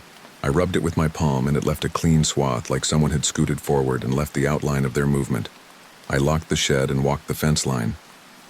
Our west gate lock has a trick when the dew sets. It can look shut and hang loose. It was fine. The chain link panel behind the shed creaks when it's climbed, and I didn't see any new bends. The argument between teenagers and there is something wrong with me kept cycling in my head for the next hour. I didn't tell anyone because I'm not the guy who calls the cops for a smell in a dusty seat. I just kept the spare key in my pocket and used it, and everything worked. And Section E looked crisp by 9. It's the third morning that matters. I know people here tend to build and then blow something up. I won't do that. I'll tell you exactly how it sounded. I woke up at 4:40 from a dream where a sprinkler head popped up under my pillow and hissed in my ear. I sat in the dark, put my boots on, and listened to my neighbor's AC hum through the wall. The sky had that thin blue you only see when your body wants to go back to bed. Cold coffee, keys in the bowl, jacket even though I'd lose it by 10. I drove the truck the back way to avoid a light that never turns when you need it to. There were no other cars in our lot. The streetlights across by Marisol's shop were still on, making the glass door look like a dark square in a warm frame. There's a switch in my head that flips to work the second my boots hit gravel. Part of it is the gate. You unlock a gate in the dark and you feel like you're letting the morning in. Part of it is that sound Harlan talked about. The sparrows under the eaves and the hiss of the irrigation system thinking about waking. I walked toward the shed with my flashlight down low, because that's habit from looking for snakes in summer. I never got to the lock. The mower started. I know what that sounds like. Not just an engine. It's a very specific cough-catch thrum, with the starter whining for a second and the idle settling into a gravel purr. That noise came straight through the metal walls of the shed like a dog barking in a tin drum. I stopped so fast my keys jangled against each other.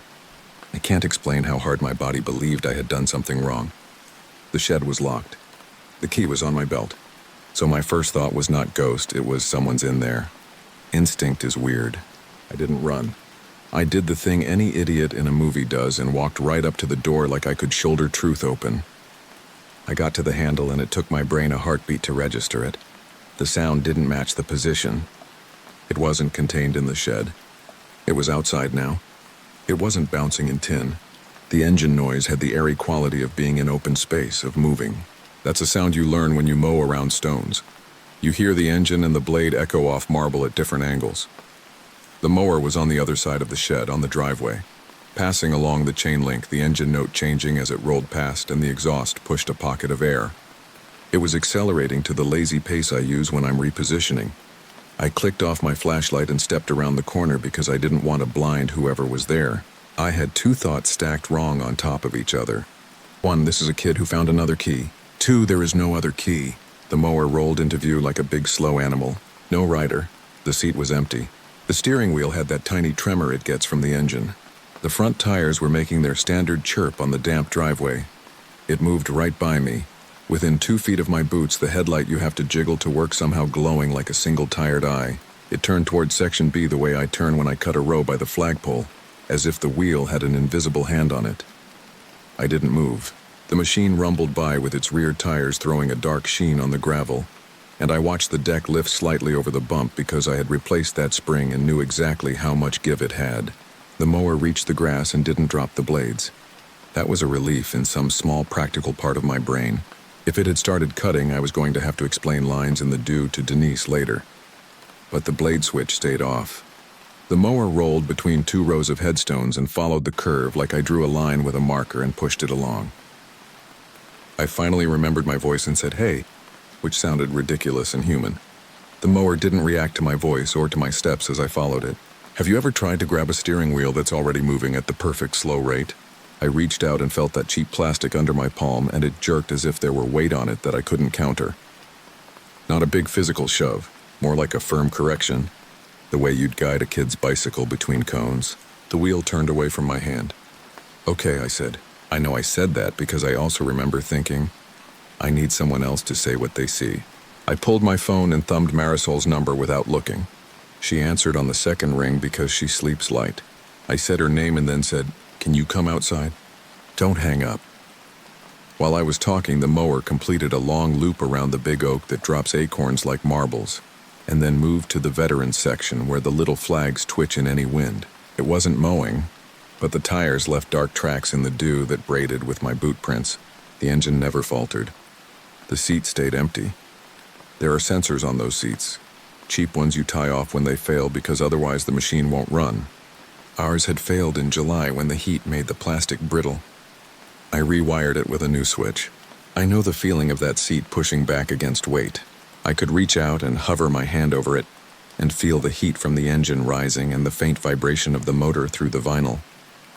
Nothing else. No depression. No one sitting there. Marisol's door opened across the street.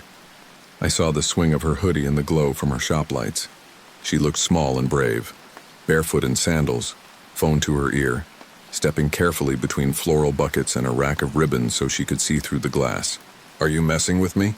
she said, half laughing. "The way you talk to a friend when your body's already ramping up. Because I have a funeral at 10 and I will not forgive you if you're messing with me." "Look at the driveway," I said. "By the shed." She pressed her hand to the glass to block the inside light. I watched her face change shape in a second, a smile flattening into something I can only call still. "That's not funny," she said quietly. "Why are you walking next to it like that?" "Because it's moving," I said, and we both listened to the sound of it like it was someone breathing steady and wrong. "There's no key," I said. "Marisol, there's no key in it." "I've got the key." She didn't answer for a breath. Then she said, "I'm coming out," and hung up. I thought about calling Denise or even the cops, but I didn't know what words to use. "My mower is on," sounded like a sentence you rehearse for a therapist.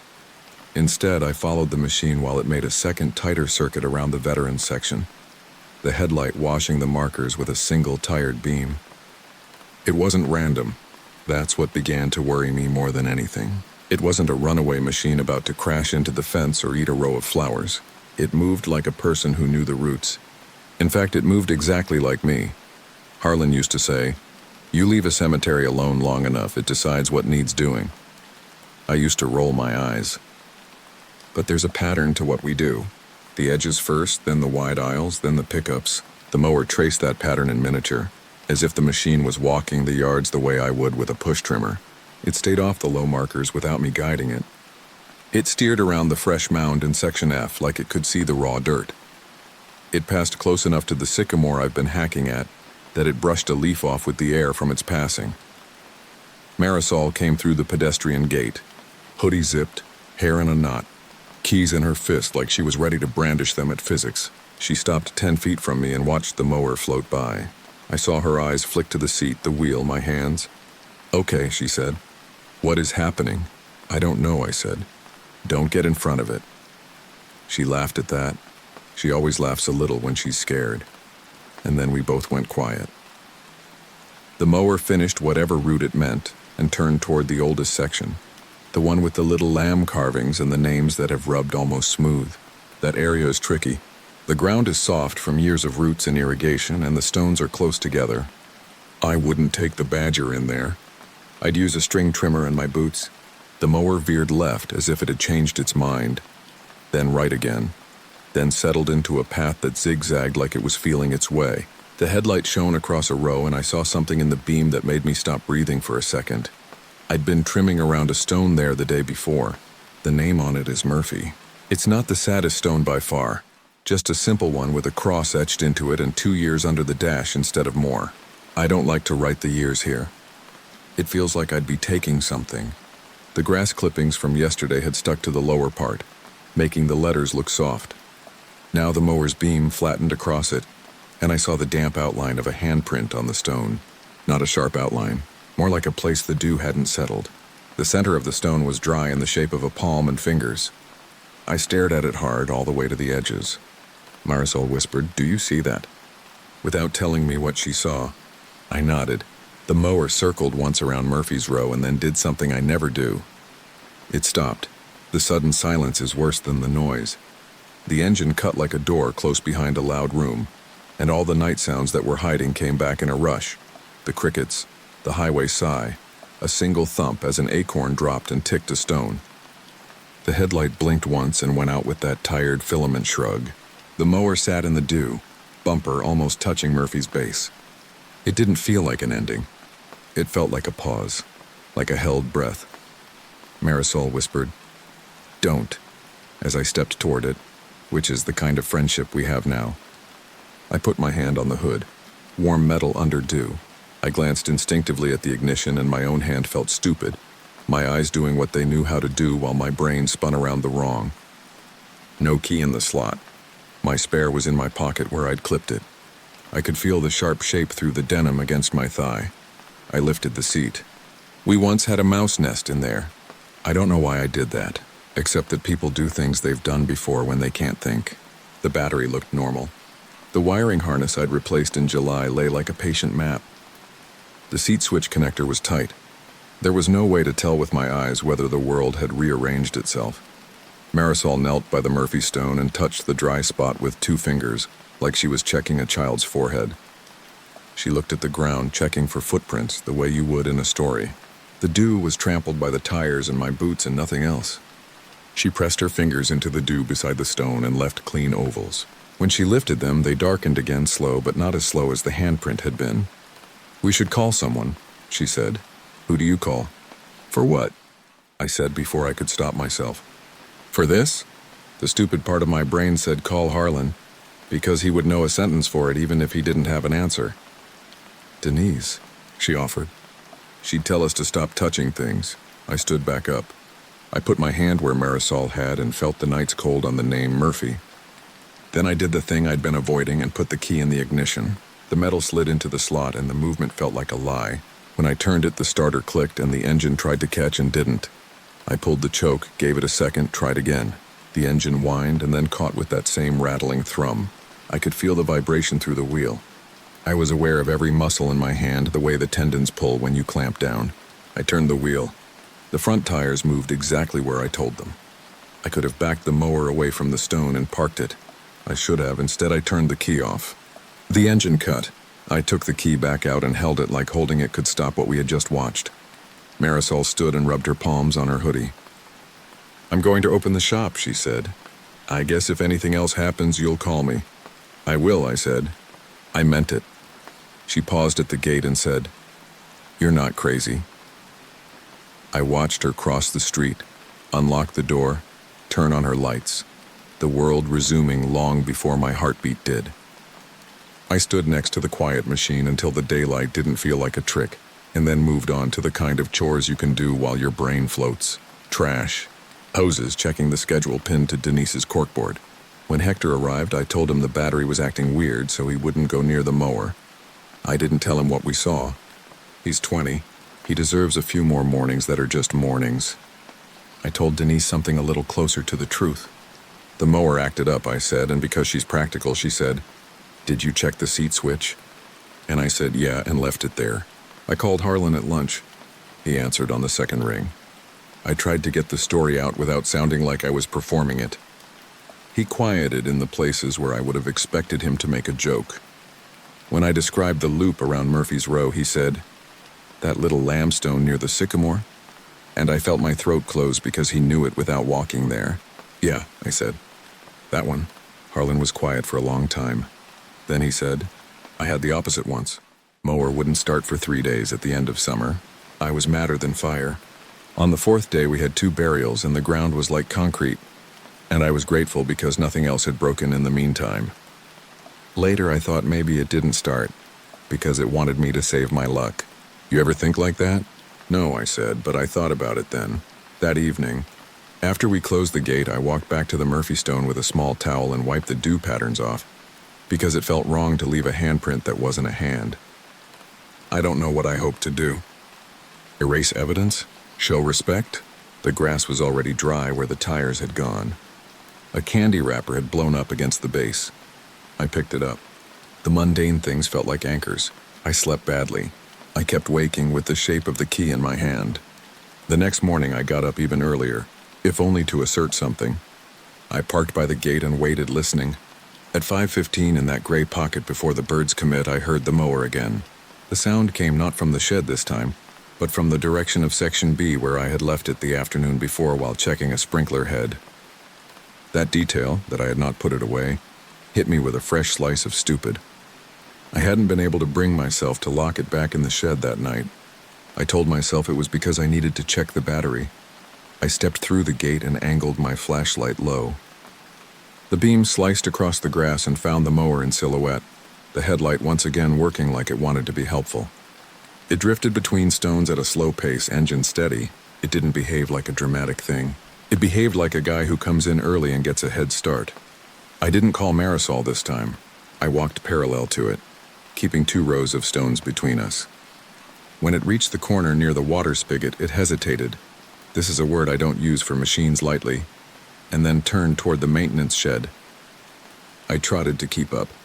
It rolled to a stop facing the door where the padlock hung open because I had come in fast and forgotten to secure it. The mower idled while the door's shadow cut a rectangle across the concrete. Then the engine slowed itself, that low ba-dum, easing into nothing as if a hand I couldn't see turned the key.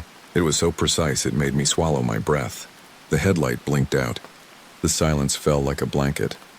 I stood with my heart banging and both keys clenched, the real one and the spare. I had the same thought you're having now. Put it away. Lock the door. Burn the world down. I rolled it in by the steering wheel because my hands needed contact with something that had obeyed me once. The motor was warm through the hood. I set the brake.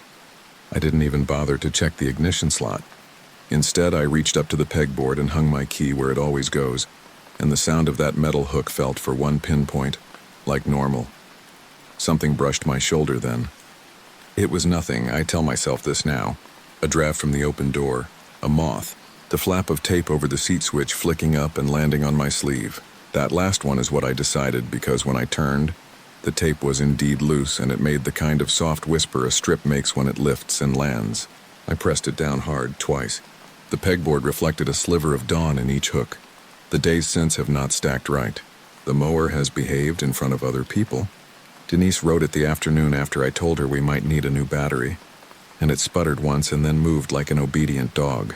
Hector used the push mowers for the tight sections while I kept finding tiny ways to delay taking the Badger out alone. I cleaned the carb. I checked the oil. I organized the socket set like a person trying to keep a storm away with wrenches. Marisol asked me if I wanted to talk to the priest across from her shop. I asked her if she wanted to talk to a mechanic. We did neither. We ate tacos on the curb one lunch and didn't talk about it, the way friends do when the thing you both saw doesn't get any smaller if you put new words around it. Harlan came by on Friday with kolaches and didn't mention luck or the place deciding. He just stood in the shed doorway for a long time, not quite stepping inside like a man at the edge of a lake he's not sure he should get into. He said, "Keep your spare key on you," and I said, "I do." And he nodded like that counted for something. This morning, the reason I'm posting, I guess, I tried to reset my own head. I told myself I'd bring normal back by doing the most normal thing. I'd get in early, start the mower with the key, mow the west side clean, and wave to the jogger who cuts corners. I woke up before my alarm, put my boots on in the dark, and drove the back way as usual. I parked, took a breath, and reached for the gate. The light on my phone said it was 5:07. The sky was the color of an unmade bed. Before I could touch the lock, I heard the chitter of the irrigation lines. That's a routine sound, and I felt my shoulders ease. Then I felt something else. The specific click of a metal switch flipping into place. It comes from a thing you touch every day until you know its voice. The mower blade switch makes a click when you pull it up. It also makes a click when you push it down to disengage the blades. This click came through the dark like a nail tapped against a jar in the next room. The Badger's blade switch had just been turned off or on. I fumbled for the gate with hands that had turned slick. I walked in slower than before. The mower sat where I had left it the night before, nose toward the wall inside the shed as if waiting to be reversed out. The shed door had blown in a little with the breeze, and the chain hung loose like I'd latched it without catching the hasp. I was sure I'd locked it. I could say I forgot. That would be easy. But the steel had that little nick it only gets when you let it slap and catch. I clicked on my flashlight, and the beam caught motes in the air, a floating little storm in a metal room. The mower's blade switch was in the down position, off. The keyhole sat empty and patient. My spare dug into my pocket like a witness. I stared at the switch until I could hear my heartbeat in the metal walls. I turned the flashlight off. I stood and listened. The world outside kept making its normal morning sounds. The highway breathed. A bird scolded me from the oak. Somewhere across the street, Marisol's cooler came on with a soft, unfriendly hum. The only other sound was the faint tick of cooling metal that machines make after they've run. The Badger ticked once, then again, as if something deep in it was reminding me of heat. I took the key from my pocket, thinking I could end it by either starting or not starting. That's what I was telling myself when the mower made one more small sound. It was the sound that lives in my ear now when I try to fall asleep. Not the starter, not the engine. Just the seat, the cheap vinyl compressing for a second and then releasing, like the weight of a person shifting back and standing up. I stepped backward and hit the pegboard. The hooks jingled softly. I didn't run. I don't do that here. I did what I always do. I reached up and hung the key on its hook so I'd know where it was, closed the shed door, and set the chain the right way, the way that catches. I wrote this at my desk with my hands still smelling like gasoline and cold air. If you need me to swear on something, I'll pick the quiet parts of a morning and the names on stones that say who still gets flowers 50 years later. Maybe it's nothing. Maybe the seat switch is faulty again, and the dew does tricks, and a man who spends too much time in the dark hears his machines trying to be kind. I don't have a twist for you. I don't have a face I saw in a headlight or a shadow in a rearview mirror. I have the way the mower traced the route I learned my first week, looped the veterans, paused by Murphy, and then put itself back to bed like a tired worker who doesn't want to bother anyone. I have the click of a blade switch in an empty shed and the feeling of vinyl lifting off my shoulder. I have the way the air behind me goes a little heavy right before dawn, like somebody is leaning in to say something simple. And tomorrow, unless something changes, I'll get there early again. Because somebody has to, and because there's a sound to a cemetery in the morning, and because the key I'm looking at right now is on the hook where it always is, even though I can feel the shape of it perfectly against my leg.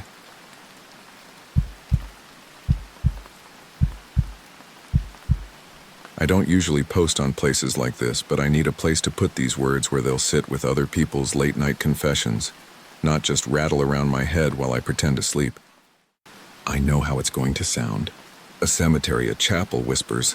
It reads like a dare. I'm telling it because it happened to me on the job, in daylight with other people around, with paperwork and coffee cups and invoices laying there like proof that we were just doing regular work, not ghost hunting. I can show you the contractor badge. I can tell you exactly where. The old limestone chapel off the service road near San Antonio, the one tucked behind live oaks where the headstones lean like they're listening. We were hired to stabilize the floor, replace joists, run a new conduit so they could put in LED strips that didn't flicker every time the AC kicked on. Nothing dramatic. My name's Eli. I mostly do finished carpentry and sometimes electrical when the crew is short. The crew on this project was small. Mateo was my helper. He's younger than me by a decade. Tattoos across his fingers, always wears his ball cap backwards so the bill doesn't bump his safety glasses. Carla was our site lead, practical and patient. The kind of person who takes pictures of everything because she's learned you never remember which nail pattern you inherited later. There was also Mr. Alvarez, groundskeeper for the cemetery, who met us every morning with the keys and a handshake that felt like your grandfather patting your shoulder. The chapel itself used to host graveside services when the weather turned ugly. Now they were trying to make it safe enough for small memorials again. The parish didn't have the budget for big moves, so we were bracing things they'd ignored for decades. The first day, humidity hit us like a wet blanket. Cicadas droned in the live oaks, and we set up our sawhorses and measured the warped planks, talking about lunch spots and the spurs. The floorboards inside had a gray, worn finish, each one cupping slightly, edges curled from years of mop water and muddy boots. In the back, the subfloor had rotted where rain crept under the threshold. We took up a section in the rear aisle, one board at a time, labeling the underside with a carpenter's pencil so we could lay them back in the same order.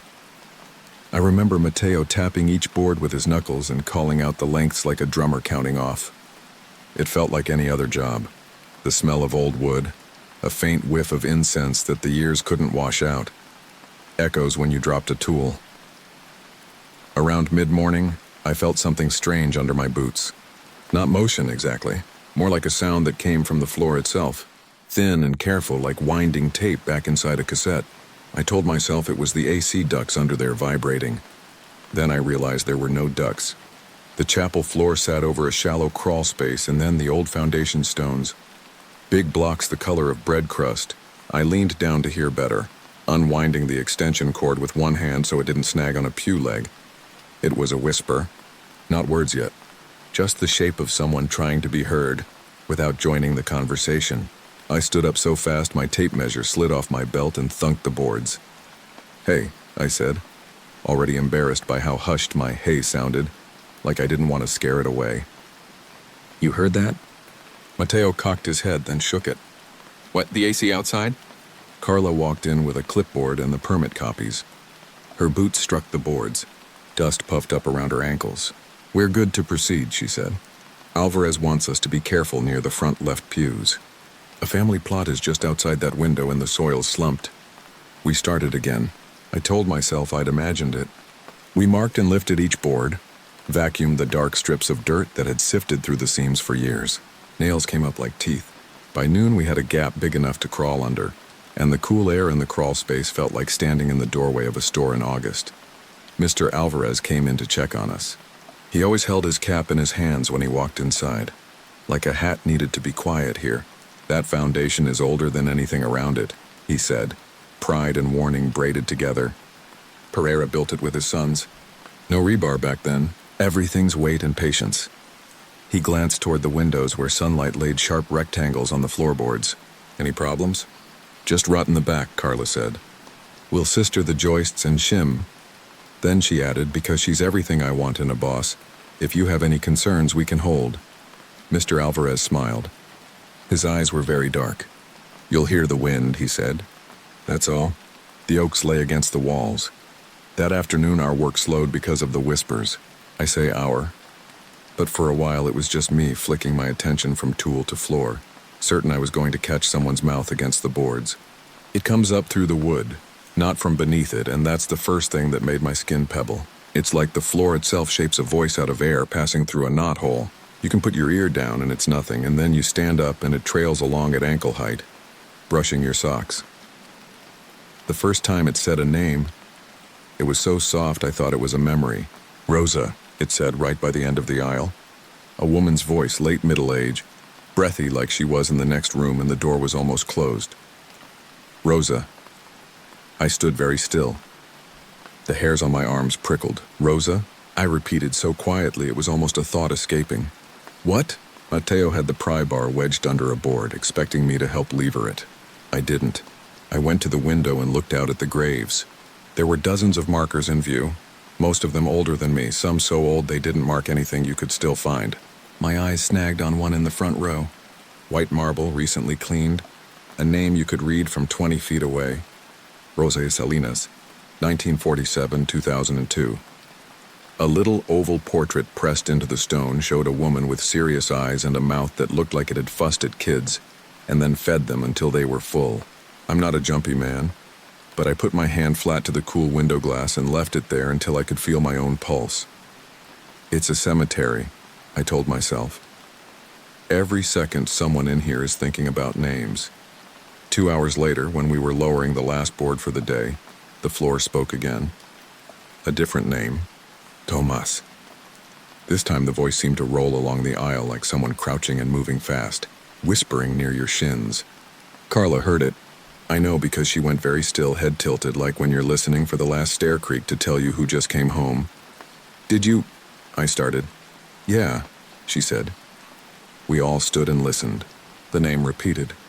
Tomas, the wooden voice said, more insistent, like a parent calling a kid who's hiding behind the couch. Carla didn't look out the window, but I did. Tomas Perez, 1969-2021. Polished granite. A small pile of rocks someone had left beside the vase. It felt like a hand came through the wood and brushed my ankle. I flinched and swore and made a joke about mice we didn't have traps for. Because men like me always make a joke first. We could have chalked it up to acoustics and nerves and the power of suggestion. But the thing about blue-collar work is that you stack your days like boards. Square, simple, no gaps. The same thermos, the same banter, the same muscles groaning at the same time. Patterns are our home. Over the next week, the whispering became a pattern, not a coincidence. Every morning after Mr. Alvarez unlocked the doors and the cicadas warmed up, the floor would start with a name. It never spoke while we were bringing in tools. It waited until our hands were busy and our heads were down. Then, softly at first, then clear, it would say a name none of us had spoken. And the name would belong to someone we could see from the chapel window. Some of the names were from stones right against the foundation, the ones whose roots had buckled the soil. Some were from markers back by the oak where the grass stayed thin. Sometimes it said a name twice. Sometimes it said it until we said it back. Carla kept her cool by turning it into data. Day 3, she started a list. She wrote the names with the time and the spot on the floor where we'd heard it most clearly. I watched her write, and I watched her keep her hands steady even when the voice dragged itself under her boots and said Ava, in a tone so soft I had to look away. She did what you do when your brain is boiling. She made columns. At lunch, she'd step outside and call someone, always using her headphones so we couldn't hear the other side. Once she told us it was her wife. Once she didn't say. That same day, a woman in a scrub top came in with a man in a uniform. They stood near the door, not crossing the threshold. The woman looked at the floor like it might be sleeping. The man asked a few questions. Carla didn't mention whispers, only structural issues and a request for more shoring if we could get it into the budget. Mateo handled it by talking more. When he's spooked, his stories get louder and funnier, and he invents people to fill in the edges. He gossiped about a couple fighting by the fence even though there was no couple. He told us about a YouTube channel of a guy who just eats different pickles and reviews them like wine. He told me I should grow a mustache and then shook his head and said, "Never mind." Me, I couldn't stop listening. I tried to catch how the voice changed, how sometimes it sounded like a woman, sometimes a man, how it borrowed an accent or a breath. The floor isn't a person, but a whisper can wear a person's shape without needing lungs. The names it said weren't always Spanish. They weren't always old. It spoke Jason like a harp string plucked tight. It rolled Margarita so tenderly my throat stung.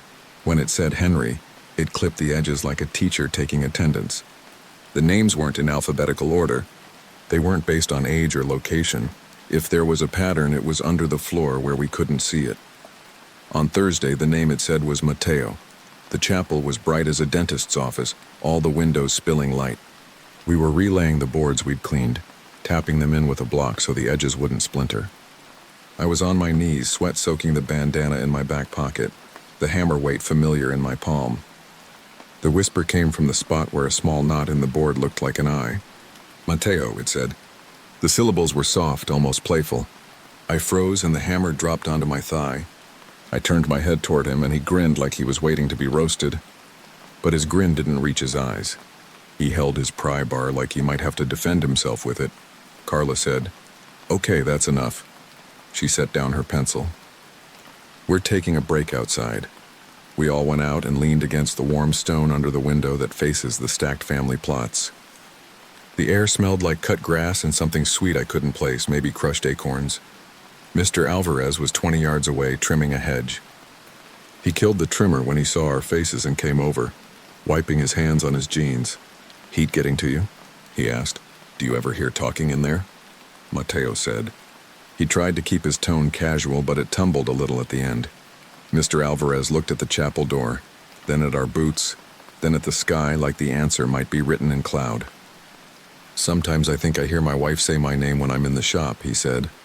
"Then I remember she's been gone 10 years, and I tell myself I'm hearing the radio in the office." He nodded toward the little building by the gate. "There is no radio in the office." Back inside, we worked with the volume of our own voices turned up like people in a kitchen when the news is bad. When the whisper said Mateo again, he sang to drown it out, an awful falsetto so high I laughed in spite of the way my stomach clenched. "Stop," he told the floor, like you'd tell a cat nosing a glass toward the counter edge. Not today. That night I couldn't shake it. I lay on my couch with the AC clicking and the apartment settling, and the yawning sound of the ice machine in the freezer. My phone screen threw blue light on the ceiling. I typed Mateo's name into a text and then deleted it.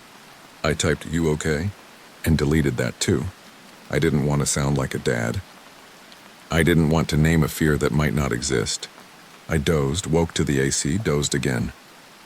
Friday morning, we showed up early and found Mr. Alvarez already there, watering the verbena near the gate. He looked tired, but his shirt was pressed like it always was, the collar edges sharp. He told us there'd been storm warnings for the afternoon. "Get what you can done," he said. "Nobody needs to be in these trees when the wind comes." Inside the chapel, the air felt heavy, as if the humidity had found a way to grow teeth. I wiped my palm on my shirt before I picked up my hammer. The whisper came almost immediately. It didn't start with greetings or practice. "Mateo," it said again. Playful, then not. It sounded like someone calling their dog away from the road, urging and familiar. "Don't," Mateo said. He said it low under his breath, like talking to himself. Carla set her pencil down and held up her hand. "Listen," she said. "We're not going to feed this. We have work. We're going to do the work. Nobody's alone." Okay, we kept going. I pressed my knee against the next board and felt the old wood's warmth. I hammered with care. I caught Carla's eye once and saw something there I didn't have a word for. Some mix of stubborn and scared. Right before lunch, a woman came to the chapel door. She didn't cross the threshold. She wore a sun hat and sunglasses so large I couldn't see any of her face, not even the bridge of her nose. She held a bouquet of grocery store carnations, the plastic sleeve crinkling when she shifted her grip. She stood there like a shadow in the shape of a person. "Can we help you?" Carla asked, walking toward her. The woman shook her head. She didn't speak. She took one step back and then another, and then she turned and walked away without looking at the graves as she passed them. I thought about the names the floor had been saying, and I felt something like a draft run across my ankles even though the doors were closed.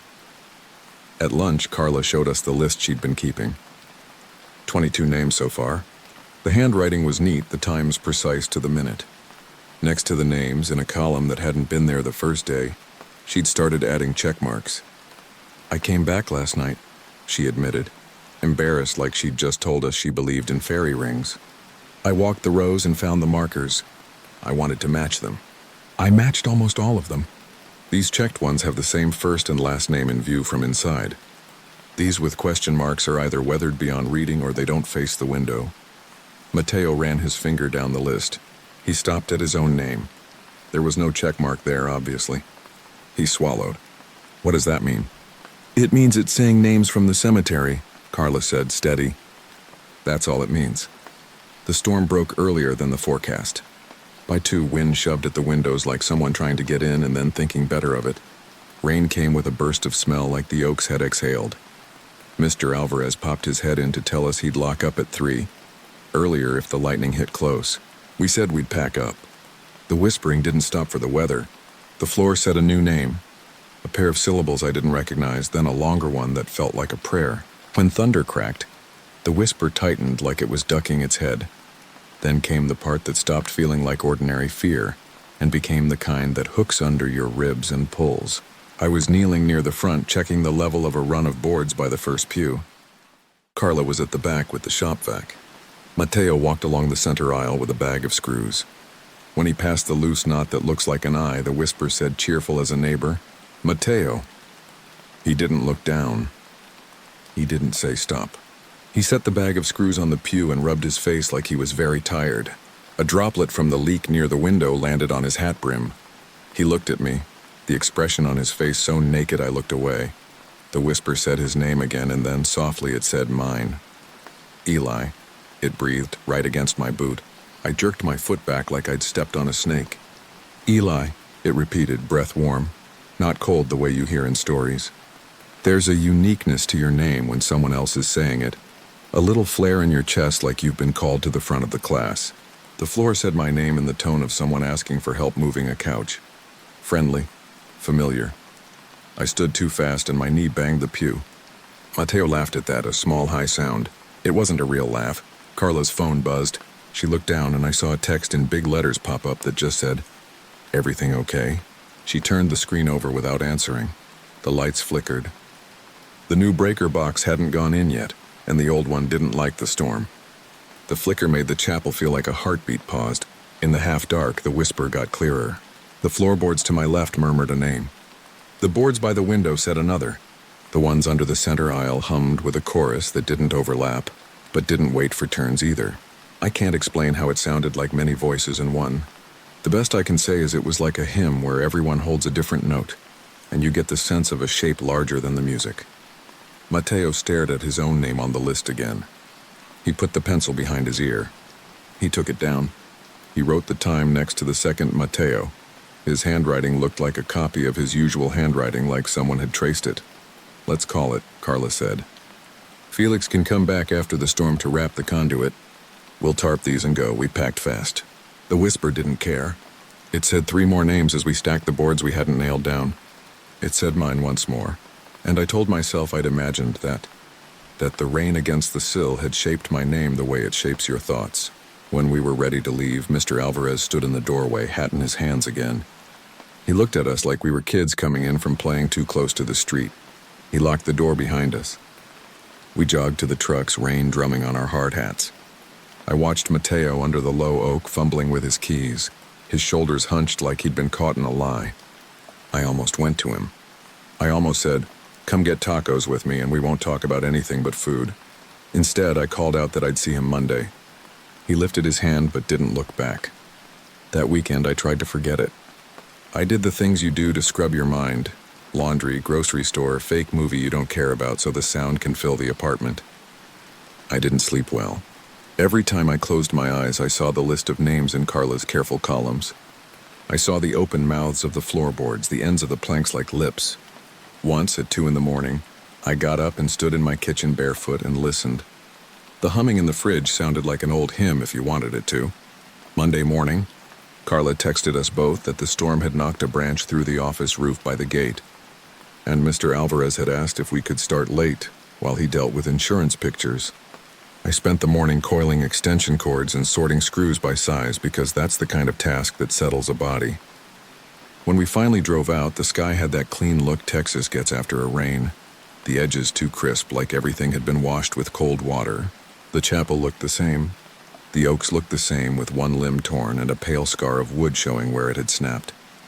We waited by the door for Mr. Alvarez. He didn't come. Carla called his cell. It went to voicemail. His voice low and polite, asking us to leave a message. She tried the office, no answer. We stood there long enough that my coffee demanded attention. I walked to the side of the chapel where the live oak's roots have lifted the earth into ridges and opened my thermos. That's when I noticed the new dirt. One of the plots near the window had fresh soil mounded on it, wetter than the rest, darker in color. The stone marker at the head didn't yet have a name plaque. Someone had taped a temporary card to a metal spike in the ground. The plastic sleeve had fogged with condensation. Carla walked over and wiped it with the back of her hand and then sucked in a breath the way you do when the advice you were giving yourself turns out to be the wrong kind. Mateo's name was on the card. There was a date. It was Saturday. I don't know how much detail to give here. It wasn't violence. It wasn't the kind of thing that makes the news past 2 paragraphs. He was driving home Friday in the rain and his truck hit standing water and spun. No other vehicles. No sirens in the night that we ignored. The report came back like that, clean and spare. His mother called Carla because Carla's number was on the emergency contact sheet for the job. Carla told me Sunday, but I didn't see the message until Monday. Maybe because I didn't want to. Maybe because I'd set my phone face down all weekend and refused to look. We stood at the window. We didn't go out into the wet grass. We looked at his name and at the rectangle of earth that didn't match the rest. I realized that Rosa's stone was only 3 plots away, and I had the insane thought that maybe the floor called roll every morning, like a teacher checking on who was late.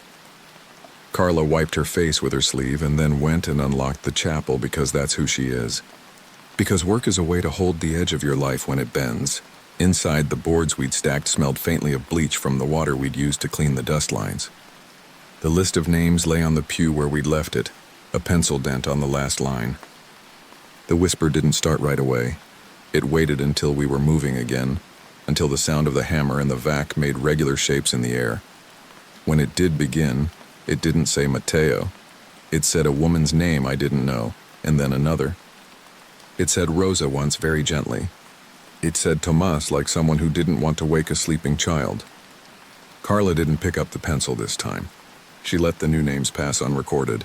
I kept my eyes on the wood grain because the windows kept trying to catch my attention and I refused to look up. Around noon, the chapel door opened. Mr. Alvarez came in. He looked older. His hat wasn't in his hands. His eyes were red in a way that made me feel like I should apologize to him for taking up space. He sat down in the last pew without asking and put his palms on his knees. "I couldn't find the words," he said softly, like he feared he would wake something if he spoke normally. "For the family. I don't have them. That's new for me." Carla set the hammer down and sat too, not next to him, but near enough that he didn't have to lift his voice. I perched on a pew behind them with my hands idle for the first time all day. He told us about how his wife had liked the verbena when she was alive, how she'd pinch the dead blossoms off with her thumbnail. He told us about the way names and dates stack up on paper until they're a pile, and then a hill and then a mountain you climb with your head down. He said he kept thinking about how the floor feels under your feet when you say someone's name in here, like it rises to meet you, like a hand behind your back, he said. While he talked, the whispering kept going. It filled in the spaces around his words the way wind does when you're standing between buildings. It said 4 more names. Then it said mine again. "Eli," it breathed. Not unkind, not warning, only the sound of a mouth forming a shape it knew. I wanted to say not today. I wanted to say stop. I wanted to say his name back because it seemed polite, and because I felt this perverse belief that if you make clear to the universe that you heard, it'll let you go. We finished the job a week later. The floor looked good. We placed the boards back exactly as they had been. Edges clean, faces oiled just enough to raise their grain. The pews slid back into place with soft thumps. The LED strips ran along the baseboards with a warmth that made the stone walls look like photographs taken at dusk. The parish wrote a check.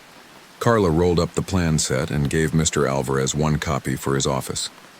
The inspector signed off and joked about the ghosts just enough that we went silent, because we didn't want to give him what he was fishing for. On our last day, we stood in the doorway and took the required after photo. In the picture, if you look past our tired faces and the way my shirt clings to my back from sweat, you can see a knot in the floor near the center aisle that looks like an eye. Carla sent the photo to the group thread and then didn't text anything else. I thought about writing something about Mateo and typed and erased 3 times. I thought about writing something about the floor itself. But then I imagined my message sitting there like a bad smell and I closed my phone. I told myself the whispers were done for me when the job was done. That's how it goes, jobs end. You coil the cords, you sweep, you stack the horses. You go to the next site with a different kind of dust. A week went by. 2. I started a kitchen remodel for a retired teacher who made us iced tea every afternoon and told me stories about 2nd graders who put pennies in their noses. The world felt ordinary again in that stubborn way it has, as if ordinariness were a default that doesn't require maintenance. Then, one night, I woke to a sound in my apartment. Not the AC, not the fridge. It was very quiet, the city doing that held breath thing it does sometimes at 3. The sound came from the floor near the foot of my couch. I lay there, eyes open, listening. It wasn't my name. It wasn't any name I recognized. It was a whisper shaping syllables like it was trying to remember someone it had promised not to forget. It came from the boards in my apartment, not from the ceiling above or the hallway. It rolled along the baseboard like a mouse that learned language. I got up and walked into the kitchen. The tile there didn't speak. I stood in the doorway to my bedroom and listened to the carpet say nothing. Back in the living room, the whisper sighed and said a name I knew, but I'd never said it aloud in this apartment. Rosa, it breathed, warm as a hand against my ankle. I stood there a long time. I didn't say it back. I don't know if it matters whether you do. I still have Carla's list folded in the back of an old invoice pad. Sometimes I take it out and run my thumb down the names.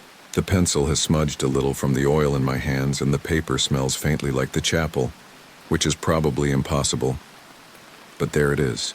Across from Mateo's name, there is no check mark because there was no stone to see yet. But when I close my eyes, I see the plastic sleeve with his name in block letters and the ground darker than the plots around it. I go back to the cemetery sometimes and stand under the live oak with a bag of tools I pretend I might need. I don't go inside. The chapel sits there with its new lights and good floor like a promise kept. I think about how the boards felt under my knees, warm and alive, how the whispers weren't cold and weren't cruel, how they said names like they were making sure we practiced. I think about the order we couldn't find. I try to decide whether it was a roll call of the gone or a rehearsal of the living. And at night, when my apartment is very still, I lie on the couch and breathe with the AC and the city and the new neighbors upstairs who walk like they're trying to find a squeak. And I listen for my name in the grain of my floor. I know the moment I hear it clearly again, I'll have a choice to make, and I won't know whether answering is the right one until after I do.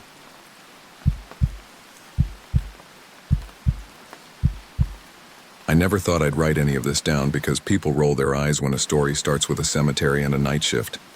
I get it.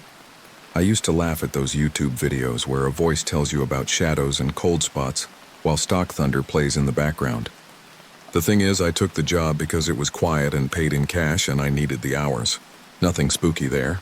My cousin Mona knew the groundskeeper at Live Oak Rest, a small cemetery off FM 473. Where the hill country starts shouldering up and the wind drags cedar grit through your clothes.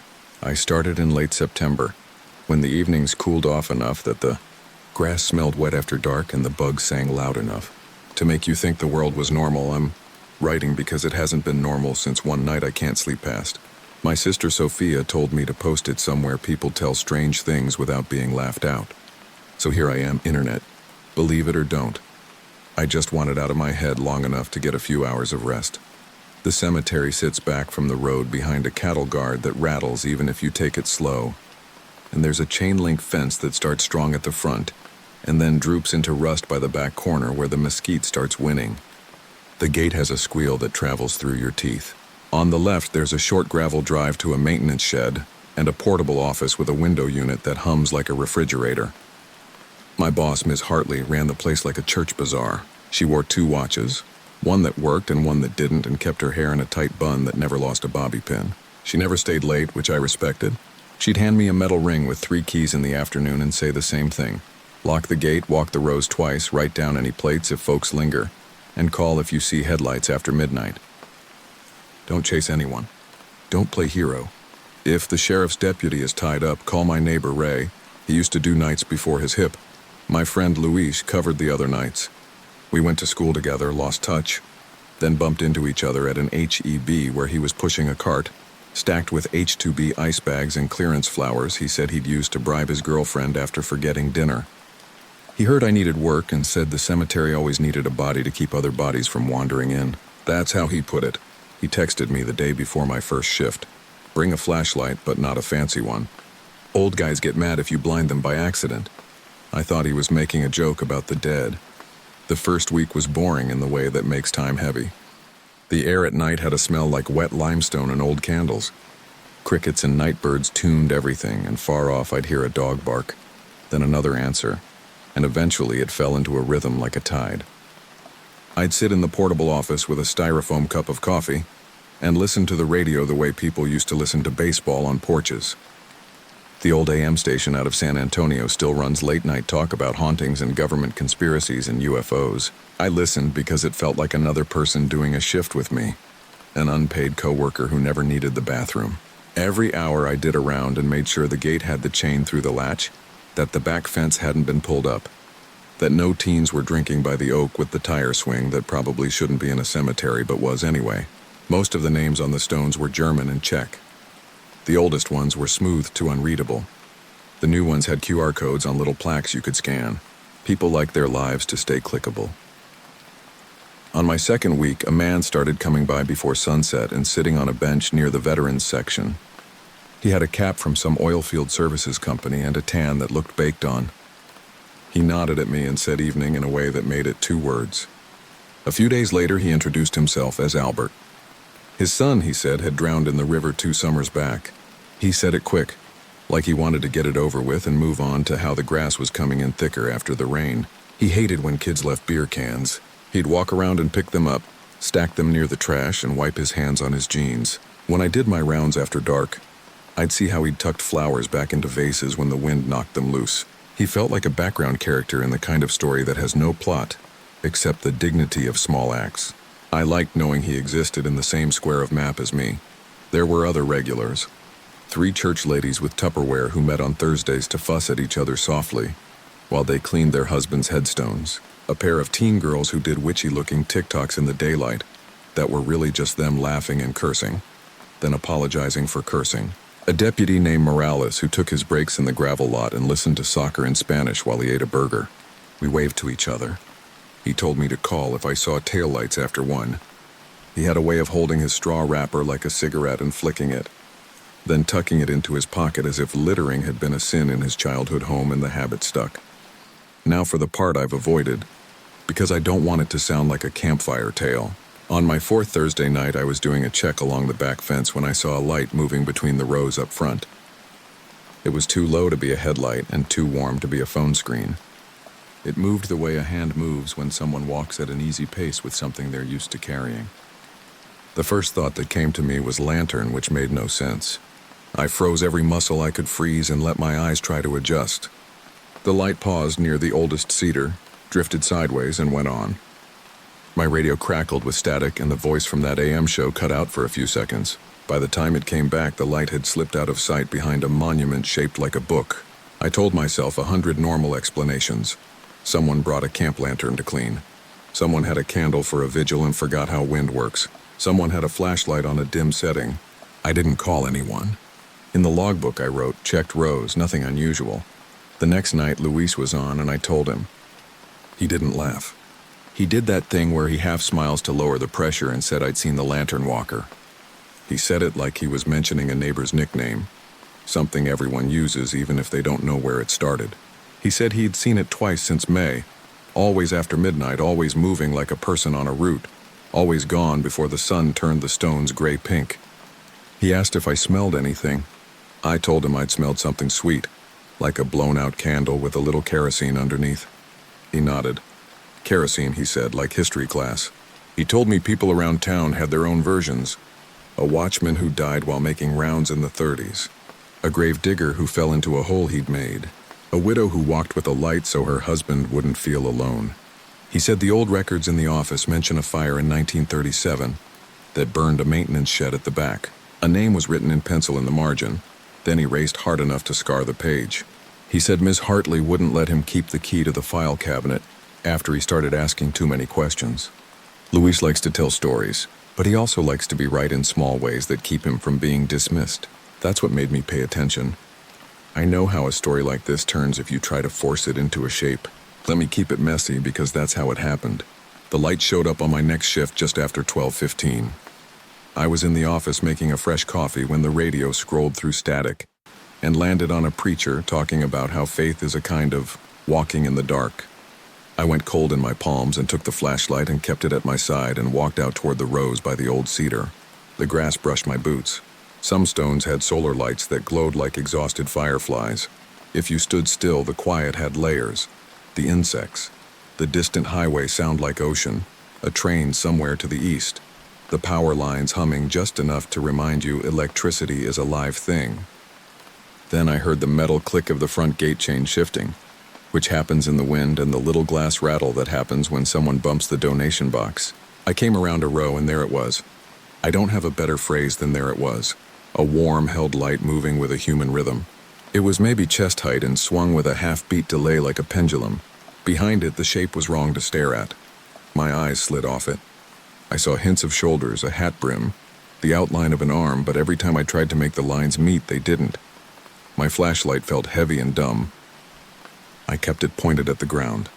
Somewhere in the habits I inherited from a dozen grandmothers, I knew not to put my bright light into whatever that was.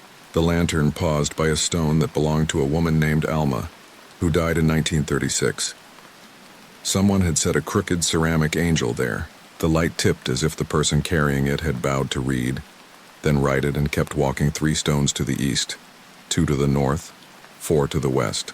I realized with a small twist in my stomach that it was a route, a loop. The way security walks when the body remembers before the mind does. I didn't move closer. I said, "I'm on duty." I said, "You can't be in here after hours." My voice was stupid and thin. The lantern never hesitated.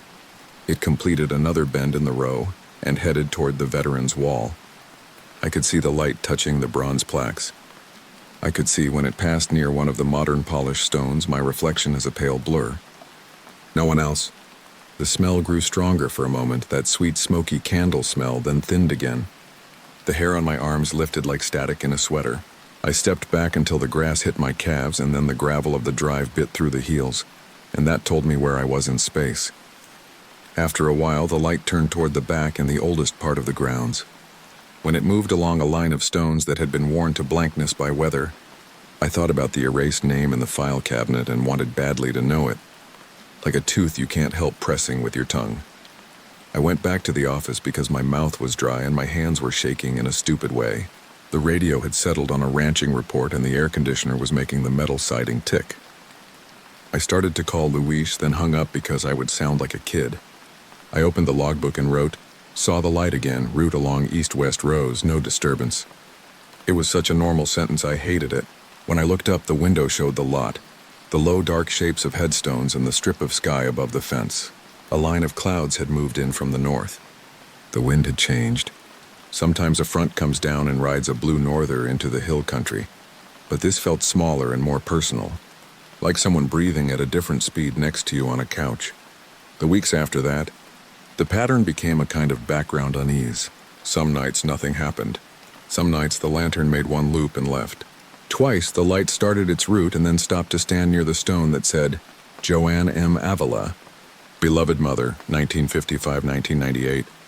The one someone always kept fresh flowers on. Supermarket bouquets that tried too hard and never matched." I noticed the loop the light made would always finish before dawn. Not fade or abruptly disappear, but finish. That stuck in me. It felt like someone determined to complete a checklist before the sun could embarrass them. The smallest details started to feel like messages. The chain at the front gate would be latched one link tighter than I left it. The broom by the office door would lean an inch to the left, like a person had brushed it with their hip. Ms. Hartley would find her dead watch stopped at 12:16 and roll her eyes and put it back on. Luis left a half-eaten kolache in the office one night and came back the next day to find it wrapped in a napkin with the paper folded neat. He accused me. I swore it wasn't me. We didn't sound convincing to each other. Mrs. Hartley's neighbor Ray started popping by before dusk to tell me stories from when he did nights. He used to walk with an actual lantern because he liked that it didn't throw hard shadows like a LED. He said you could see the light fall into the name lines better. He said the worst thing at night wasn't ghosts. It was teenagers who thought they were invisible when they were drunk. Once he caught a kid sleeping in a mausoleum on a nest of stolen flags. He clucked his tongue at that. When I asked about 1937, his eyes went to the ground. It was a dry year, he said. Grass fires. The old shed burned and they replaced it with the white one. I asked if anyone died. He said he wasn't as old as I made him out to be and laughed in a way that didn't reach his face. The deputy, Morales, came and went. He asked in a casual voice if things were quiet. I asked him what he knew about the lantern walker. He tapped his straw wrapper against his knuckle and said he'd never seen it. But his aunt, who grew up out by Candalia, said the dead used to hire each other to watch over them. He shrugged, embarrassed. Old people say things. He told me what to do if I ever found a gate cut or a van parked up against the back fence. He told me not to confront anyone alone. He would have sounded like any cop giving advice, except he kept glancing at the rows the way you look at a living room door you hope no one walks through while you're eating at someone else's table. The night that broke me started like every night that later feels like a prologue. The air was clean with a little chill. A thin moon lay over the live oaks like a scythe tilted in a barn. I did the gate check at 9:30 and locked it. I walked the back fence and found someone had left a small pigeon of stones on an old grave, a stack of 5 pebbles balanced neatly. I turned it into a joke in my head so I wouldn't think about who left it. The radio taught me about a cattle auction in Fredericksburg and a late frost in Amarillo. I drank coffee that tasted like pennies. At midnight, the power flickered once. The window unit paused, then grunted back on. The neon clock above the desk blinked 12:00 twice and then remembered 12:03. The radio dissolved into dead air for exactly 3 breaths and then cackled with sky noise. In that dead air, the silence wasn't a lack. It was a presence. I could hear the cheap clock ticking. I could hear a moth batting at the window screen. I could hear a step on gravel that wasn't mine. I went out and the warm light was moving between the stones, right on schedule. It was closer than it had ever been. The smell of kerosene, or whatever that sweet burn is, threaded through the cold air. I remembered a thing my mother used to do when she didn't want to look scared in front of us. She'd narrate. That's how she got through storms. Out loud I said, "I'm taking note of your route." Then I said, "I won't get in your way." It was almost funny. The lantern slid past the row where Alma's ceramic angel leaned. The light winked off the glass on a photo embedded in a newer stone. It lit a small copper nameplate that had been stuck into the ground by a temporary marker, while the family waited on the real monument. I read the name without reading it and knew the shape of the letters anyway. The lantern walker kept going. I followed at a distance until the route turned not toward the back but toward the road. It moved right down the center aisle to the front gate and stopped. The chain is thick and swings like a pendulum if you let it go. It wasn't swinging. It was dead still and crooked, like someone had turned it in their hand. The lantern stood there a full minute. I could feel time in my bones, the way you can feel a minute in the shower when the hot water runs out. The gate didn't open. The lantern turned around and started back the way it came. When it passed me, it brushed the air by my sleeve. My hair rose. I did the stupidest brave thing. I said, "Do you need me to open it?" I can't tell you what I expected. A cold wind. A hand, a voice. Nothing in me was ready for what did happen, which was smaller than a trick. My radio, clipped to my belt, clicked on like a finger had pushed the button, and I heard a soft garble of the AM show cut out so clean it felt deliberate. In the empty air, a man's voice cleared its throat the way you do when you're about to ask someone to repeat themselves. That sound had weight. It was so ordinary it made my stomach fold up like paper. I said, "I can open it," but my hands didn't move. There's a rule in me about not unlatching gates at night that's as old as any real rules. The lantern didn't wait. It went back en route. It left the idea of a man in its wake, the way a person leaves the smell of aftershave in a hallway. After it vanished into the back rows, the wind picked up. I went to the office because I was shaking again, and I did something I hadn't done before. I opened Ms. Hartley's file cabinet. I felt wrong as soon as I put the key in. She trusts me with everything that isn't nailed down, and I was undoing that over a light. But I didn't want to be the kind of person who never looked at the things that might explain his fear. The bottom drawer had a stack of old ledger books with cloth spines, and inside them were pages for purchase orders and mower gas and dates of funerals. In one, sandwiched between 1936 and 1938, I found a short-clipped notice about a watchman added to payroll. The name was Travis Merritt, penciled, then erased. The eraser had eaten into the paper so deep you could have poured coffee in the ditch. Beside it, someone had written in tiny ink, "Night watch, kerosene, hats." Hats, not hat. It seemed like nothing and everything. There was a note about a fire that burned the old shed in November 1937. "No one heard," it said, in a line so bland I wanted to yell at it. My phone buzzed. A text from Luis read, "You on now? Light again?" I wrote back yes and added it stopped at the gate. He typed back, "Don't open." I stared at those words until they felt like a hand on my shoulder. Then the office door banged against its own frame and I almost screamed, but it was only the wind. At 2, a car pulled to the gate and idled. That's normal sometimes. People come late to talk to the dead and pretend the world isn't real for an hour. This car stayed, lights off. Then a bright phone screen shone behind the windshield. I walked toward the gate and saw a girl in the passenger seat wiping her face. The driver, a boy, looked at me from the shadows and did a chin lift. I told them we were closed. He apologized, very polite. Said they were leaving. The girl said her name was Veronica, and could she just put one thing by her grandma's stone? I told her to come before sunset tomorrow and I'd let her in. She pressed her hands to the steering wheel like a prayer and said, "I thought you were him." I said, "Who?" She said, "The man with the light." Her voice didn't shake. She said it like she was telling me what time it was in a different country. The boy started the engine and they left without the cattle guard rattling because he went slow. I stood there with my mouth open like a fish until the night swallowed the road again. Sometime after 3, I realized I hadn't heard insects in a while. The quiet had that weird turned quality. I was standing near the veterans section when I heard what I swear was someone counting under their breath. Not numbers. A cadence. The way you count steps when you're keeping time for a drill. My grandfather used to talk about that. About marching and how your legs remember long after you forget the words. The lantern came back into view near the old cedar and my chest felt empty and heavy at the same time. It paused by a stone with no name. Just a little iron plaque that said, "Infant, February 1937. No one had put flowers there in a long time. I didn't move.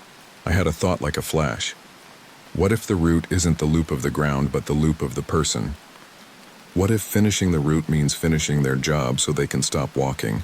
Then another thought right behind it said, what if every time you watch you are hiring them again? The lantern tilted as if at a reading height. If you've ever watched an old person read names at a wall, you know the tilt I mean. Then it angled toward me. I did the thing you do when you want to be brave in stories. I said, "What's your name?" The night didn't answer. The radio didn't click. The lantern came halfway to me, stopped, and in that stop I heard a sound I wish I could describe better. I thought it was the distant cow lowing I heard some nights, but it wasn't. It was a slow hurting thing. A human sound restrained so hard it became a whisper. A breath pulled in and turned over in a dry throat. That was worse than any scream. I turned. I can admit that. I went to the office and shut the door and stood with my back to it and watched the window until the sky began to pale over the fence. When the light first touched the tops of the stones, the radio came back like a switch had been thrown. The moth stopped batting at the screen, and a small flower that had been on its face opened. The maintenance shed creaked like metal remembers heat. I walked out shaking and did my last round, and things were normal again in that the world took your attention away. I found a wreath that had fallen and put it back. I scribbled in the log. I stood by the gate until 7 when Miss Hartley came, and I did not tell her I opened her file cabinet, though I think she could tell by how I didn't meet her eyes. She asked if I slept. I said, "Not really." She said, "That happens your first month. You're adjusting to the hours." She does not believe in anything that makes paperwork harder. I had 2 days off. I thought distance would put it away. It didn't. On the second night, I woke up at 2:16 for no reason and went into the kitchen. The apartment was soft with streetlight. The refrigerator hummed, and a neighbor's porch swing creaked in a beat you could use to time your coffee drip. I smelled something sweet like a candle burned down to its nub. My sister Sophia had left a bunch of dried lavender by the sink because she thinks smells fix headaches, so I told myself it was that. On the table sat my key ring. The ring was turned so that the big, dull gate key stuck out, pointing north. No one had been in the apartment but me. I sat and watched that key while a tiny hair of wind slid under the window and the AC kicked on. The key didn't move, but it didn't have to. I went back my next scheduled night. I told myself I'd hand Miss Hartley the keys, thank her, and find a new quiet somewhere with fluorescent lights and witnesses. At 10, Albert the grieving father showed up and sat in his usual spot. I walked over and offered him coffee from my thermos. He took it and sipped and said, "The light's been around more." He said it like he was talking about deer. He said he thought it was polite, if you could say that about a light. He said, "I saw it stop by my boy and I thanked it." He looked at me and waited to see if I would laugh. I didn't. He said I brought a lantern when my wife died. She never liked the dark. He smiled at the sky. You get used to walking at night if you're walking for someone else. I thought of the breath I'd heard and felt like every bone had another little bone inside it vibrating. An hour later, I called Luis and asked if he could swing by. He said yes and brought Whataburger coffee, which he swears is better after midnight. The deputy parked for a while and told us about a call with a goat loose on 281 that turned out to be an empty coat on a traffic cone. He laughed, then left for a domestic call out by a caliche road. It felt like the world again, like noise made noise behave. Then the radio burped static and made a sound like a throat being cleared, and Luis set his cup down very slow. We didn't speak. The lantern had already begun its loop. We walked behind it at a respectful distance like family behind a pallbearer. It never sped up. It never slowed down. It made the turn at the veteran's wall, the 2 steps between the little angels, the dogleg at the live oak with a pocket knife stuck into its bark as a memorial to someone's teenage love. At the front gate, it stopped again. The chain hung the same way, crooked, not moving.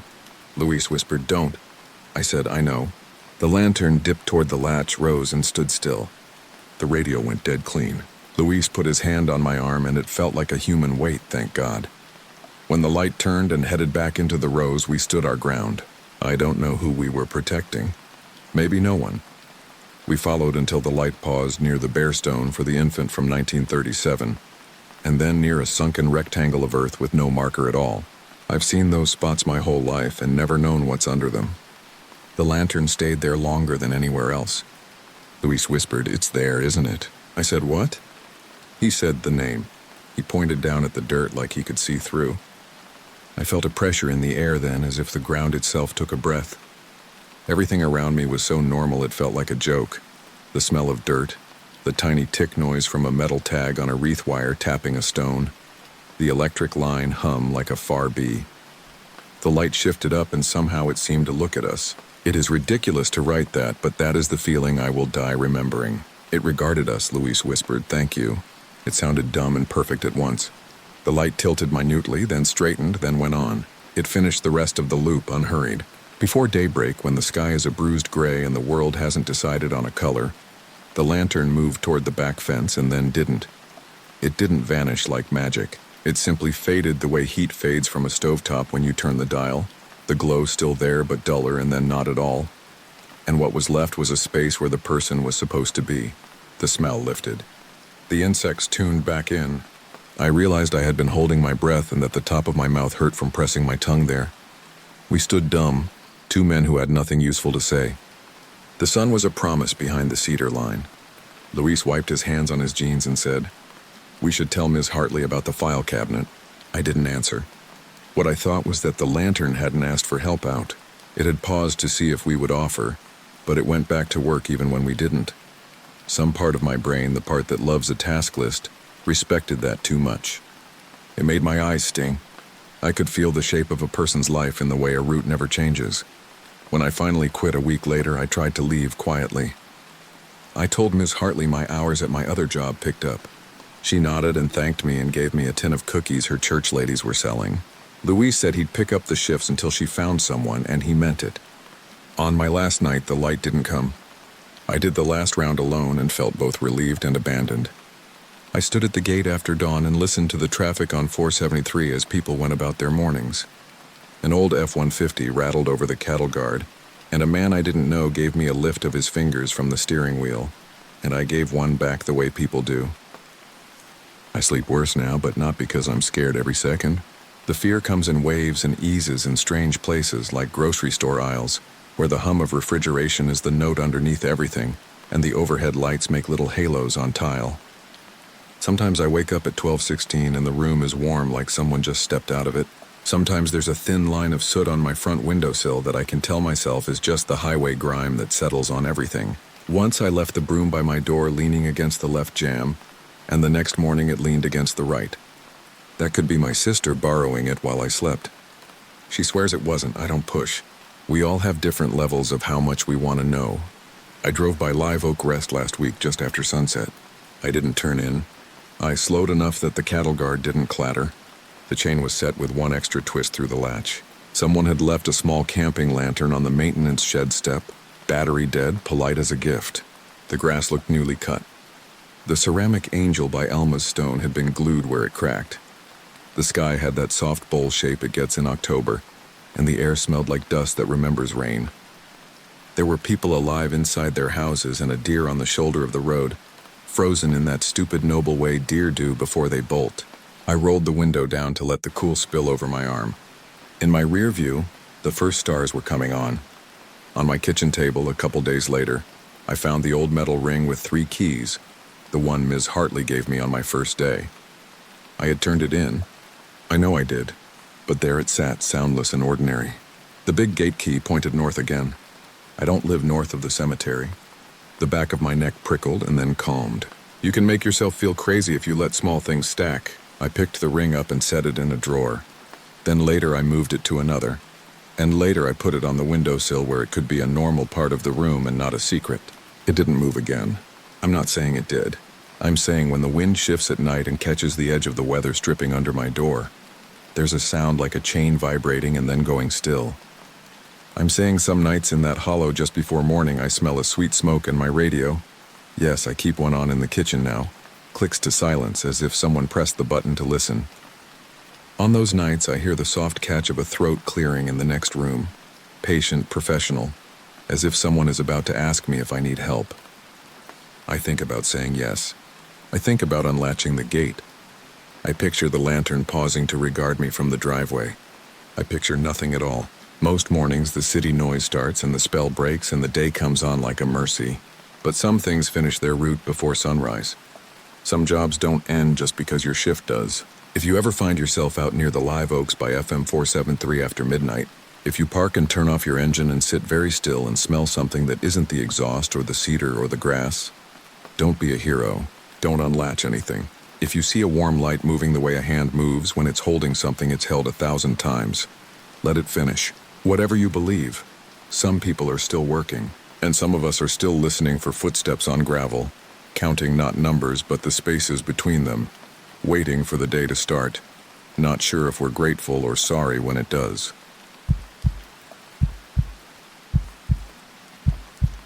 I'm not writing this for sympathy or clicks.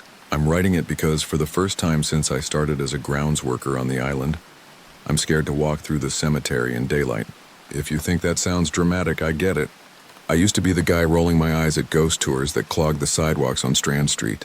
I kept to the Broadway Cemetery District where the grass grows in salty clumps and the marble has been chewed by a century of wet wind. I like the quiet work. Unlock the iron gates at dawn, clear the fallen palm fronds, oil the hinges that whine like tired gulls. You wouldn't believe how many people send their relatives off with balloons that deflate and get tangled around the old obelisks. I cut them down, wrap the strings around my hand, toss them in the truck bed. It's a routine, comforting in the way a clock's tick can be comforting, until it wasn't.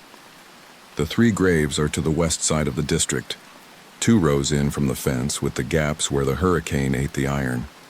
They're modest stones, not the grand angels or the ship-carved monuments you see when the sun hits everything just right. The surnames match Fairchild. The dates are September 8, 1900. If you live here long enough, you can recite that date the way other people recite prayers.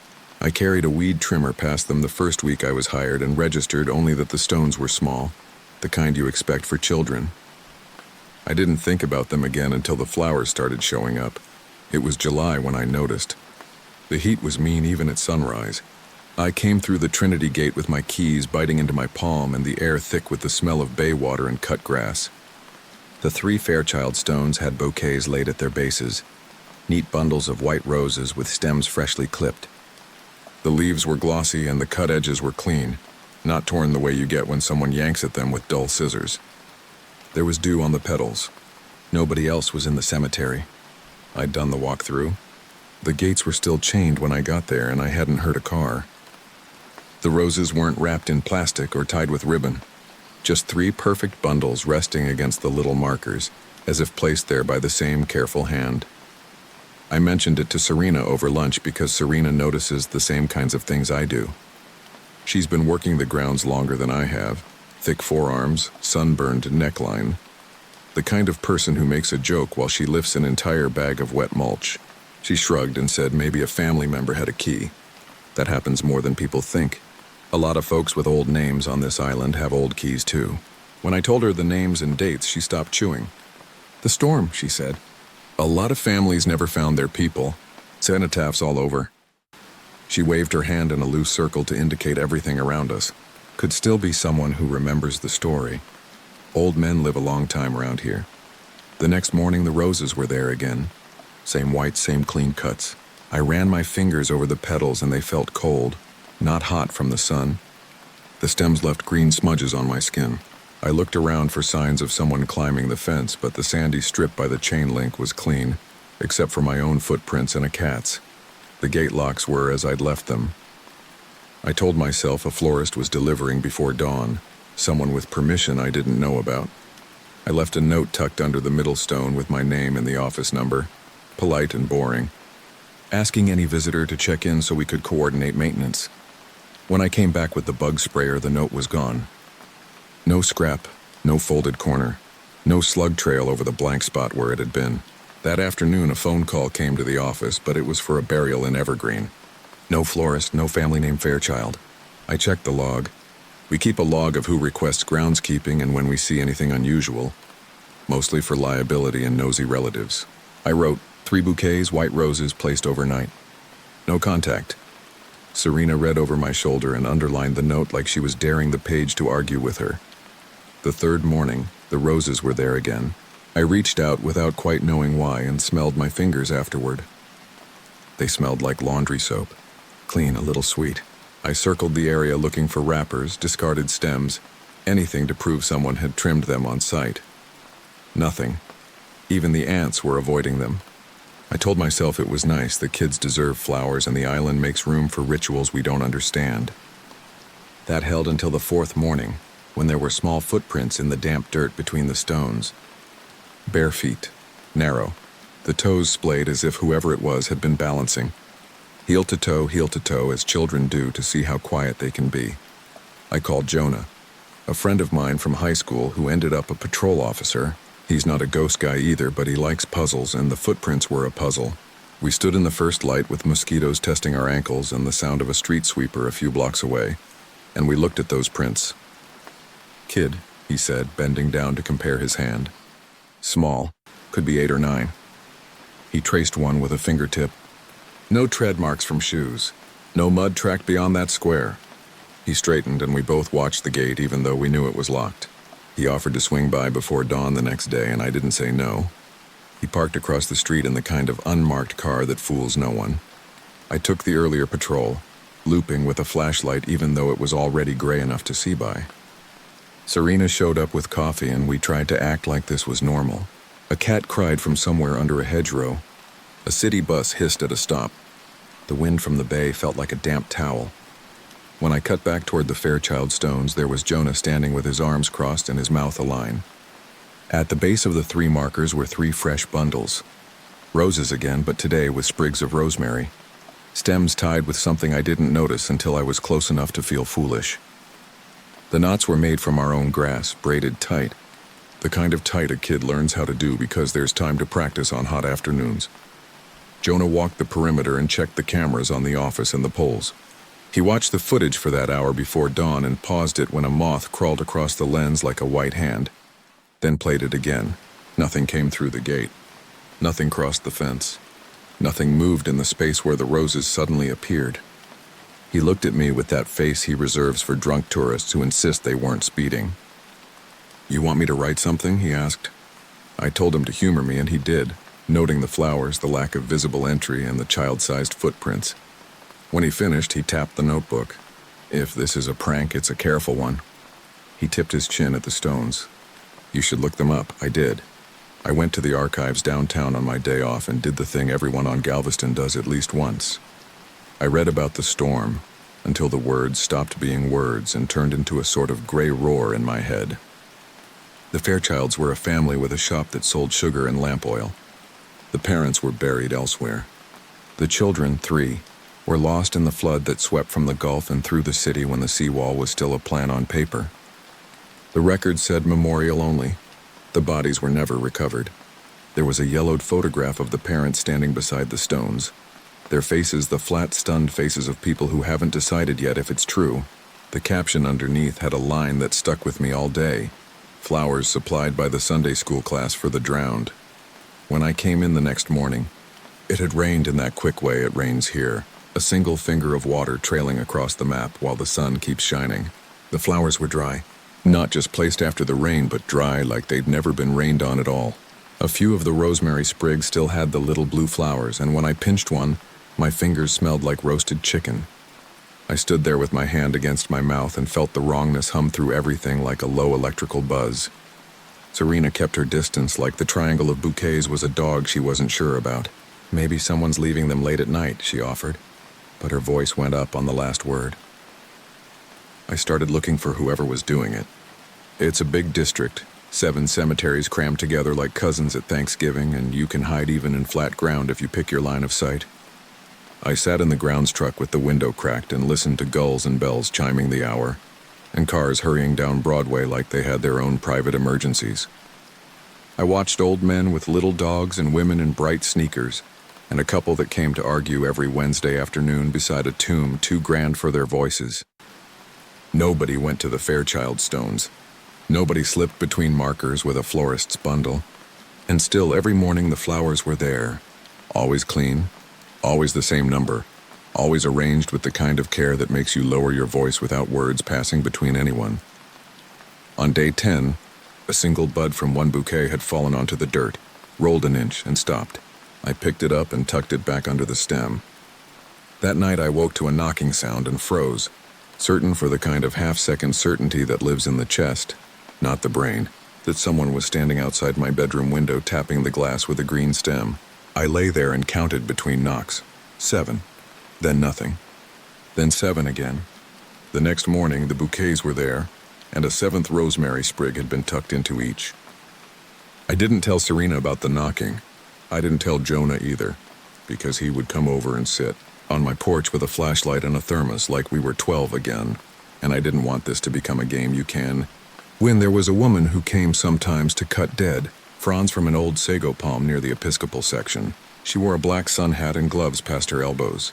I asked her once if she'd seen anyone near the Fairchild Stones. She said no, and then she said in the careful tone some people use here when they think you're about to get above yourself, "Some things are kept." She looked toward the street where the oak roots buckle the sidewalk and the utility lines wear the flapping flags of last year's storm. "It isn't all on paper." I thanked her like she'd given me directions, and she smiled without showing teeth. Around the 2-week mark, I tried to stop looking. I forced myself to start on the opposite side of the grounds to sweep the office porch, to refill the big orange water cooler that everybody uses and nobody sanitizes, to do literally any other task before walking past those 3 stones. It didn't matter. Each time I rounded that row, my shoulders bunched like I was waiting to be shoved. And there they were, white roses, rosemary, sometimes a different herb tucked in like the bouquet had learned a new word overnight and was trying it out. One day it was mint, one it was something like lemon, one a twig of something I didn't know that made my fingers smell like cat urine. The bouquets were keeping time with me, with us, with whatever was moving around the city at night, breathing warm air through screens and rattling the chains of gates. Jonah stopped by less. He had other things. Actual calls that involved unlocked cars and long fights that spill out of bars and into the street. When he did come, he glanced at the flowers and then at me, and we did the thing men do where they pretend their eyes are resting somewhere else. But he asked for the names again and took pictures of the stones, the bouquets, the stretch of dirt that never showed more than a flutter of prints that could be geckos, could be kids, could be nothing. On the 4th week, he told me he'd pulled the report from the archives too, and that the stones were placed months after the storm, after the ground had dried and the island had started to lift itself on sand and courage. "So?" I asked, because I wanted him to do what he does in other situations and point out a normal explanation, even a stretch. He shrugged. "So those plots were empty then," he said. "And they're empty now." I started dreaming in the smell of roses that were too clean, the kind of white that makes your eyes ache a little after you stare. I dreamed of a child trying to braid long grass, failing, trying again, fisting the blades because there's time. There's always time until there isn't. I'd wake with the impression of tiny fingers pressing my palm, arranging my hand around a stem. I'd wake with a word in my throat that wasn't mine again. When I washed my hands at the end of the workday, green ran down my wrists like a stain. I told myself over and over that this was someone's ritual, and rituals are meant for those who perform them, not for me. Then came the morning when I found something tucked between the bouquets. Not a note, a small tin soldier, its paint mostly gone, its tiny musket bent. It was the sort of thing you might find silted up beneath a porch in an old house, freed by a flood and left to dry in the hands of someone who didn't remember where it came from. I picked it up and my heart sped because it was hot despite the shade. I held it with a piece of paper like it might carry a rash. Serena stepped closer than she'd ever stepped to those stones and said without humor, "Nope," and backed away again. I took the soldier to Jonah, who said he'd hold on to it because that felt like action. That night he texted me a picture of the thing on his kitchen table beside his mail and a bowl of limes, as if the absurdity might bleed the fear out. 2 days later he called to say the soldier was gone. His table was clean. The bowl of limes, the stack of overdue uniform cleaning receipts, a salt shaker, and an empty space where something not valuable had sat a long time and left an oval of dust. I went to his place and we looked under furniture, and in the sink like an inch of tin could walk off, and then he said what neither of us wanted to say. The bouquets were there this morning, weren't they? I said yes. He asked if anything was tucked between them. I said I didn't look. We decided to try one night. Not a stakeout with equipment, just two people who hated what they were thinking and were going to prove it wrong. Serena told us we were idiots, but she handed us a thermos and a flashlight that still worked when it got damp. We parked the grounds truck behind the maintenance shed where the palm fronds pile up like indecision. And we sat on the tailgate because chairs felt like tempting something. It was a hot night, and the mosquitoes were operating on a confidence you only see in elected officials. Somewhere beyond the fence, a couple was having an earnest conversation that I hope ended well. The sprinklers ticked on and pushed a cool smell of wet dirt through the air. The cemetery looked like itself, which is to say it looked like a city of names gone silent. I remember thinking, as the clock moved toward the time, that there's a kindness to working among the dead, a relief in chores that have edges. It happens fast when it happens. The air changes in a way that would be corny to write down if I hadn't felt it. Like someone steps between you and a fan and the noise has a shape all of a sudden. Jonah's hand went to the flashlight without turning it on. I swear I didn't hear steps or breath or grass parting. I heard the smallest click, like an old pair of scissors closing over a stem. Jonah squeezed my arm hard enough to bruise. His mouth opened and then closed, and when I finally turned on the light and swung it toward the Fairchild stones, the beam hit white and green and a glint of water. 3 fresh bundles leaned against the markers, dew still wearing itself like jewelry. There were no prints between us and them. There was nothing to point at. And over everything, faint enough that we could have argued later about whether it was only the morning bird starting, was the sound of someone exhaling through a smile. We walked to the stones because there was no way to stay where we were. Jonah crouched. He reached out and then pulled his hand back like the flowers were hot.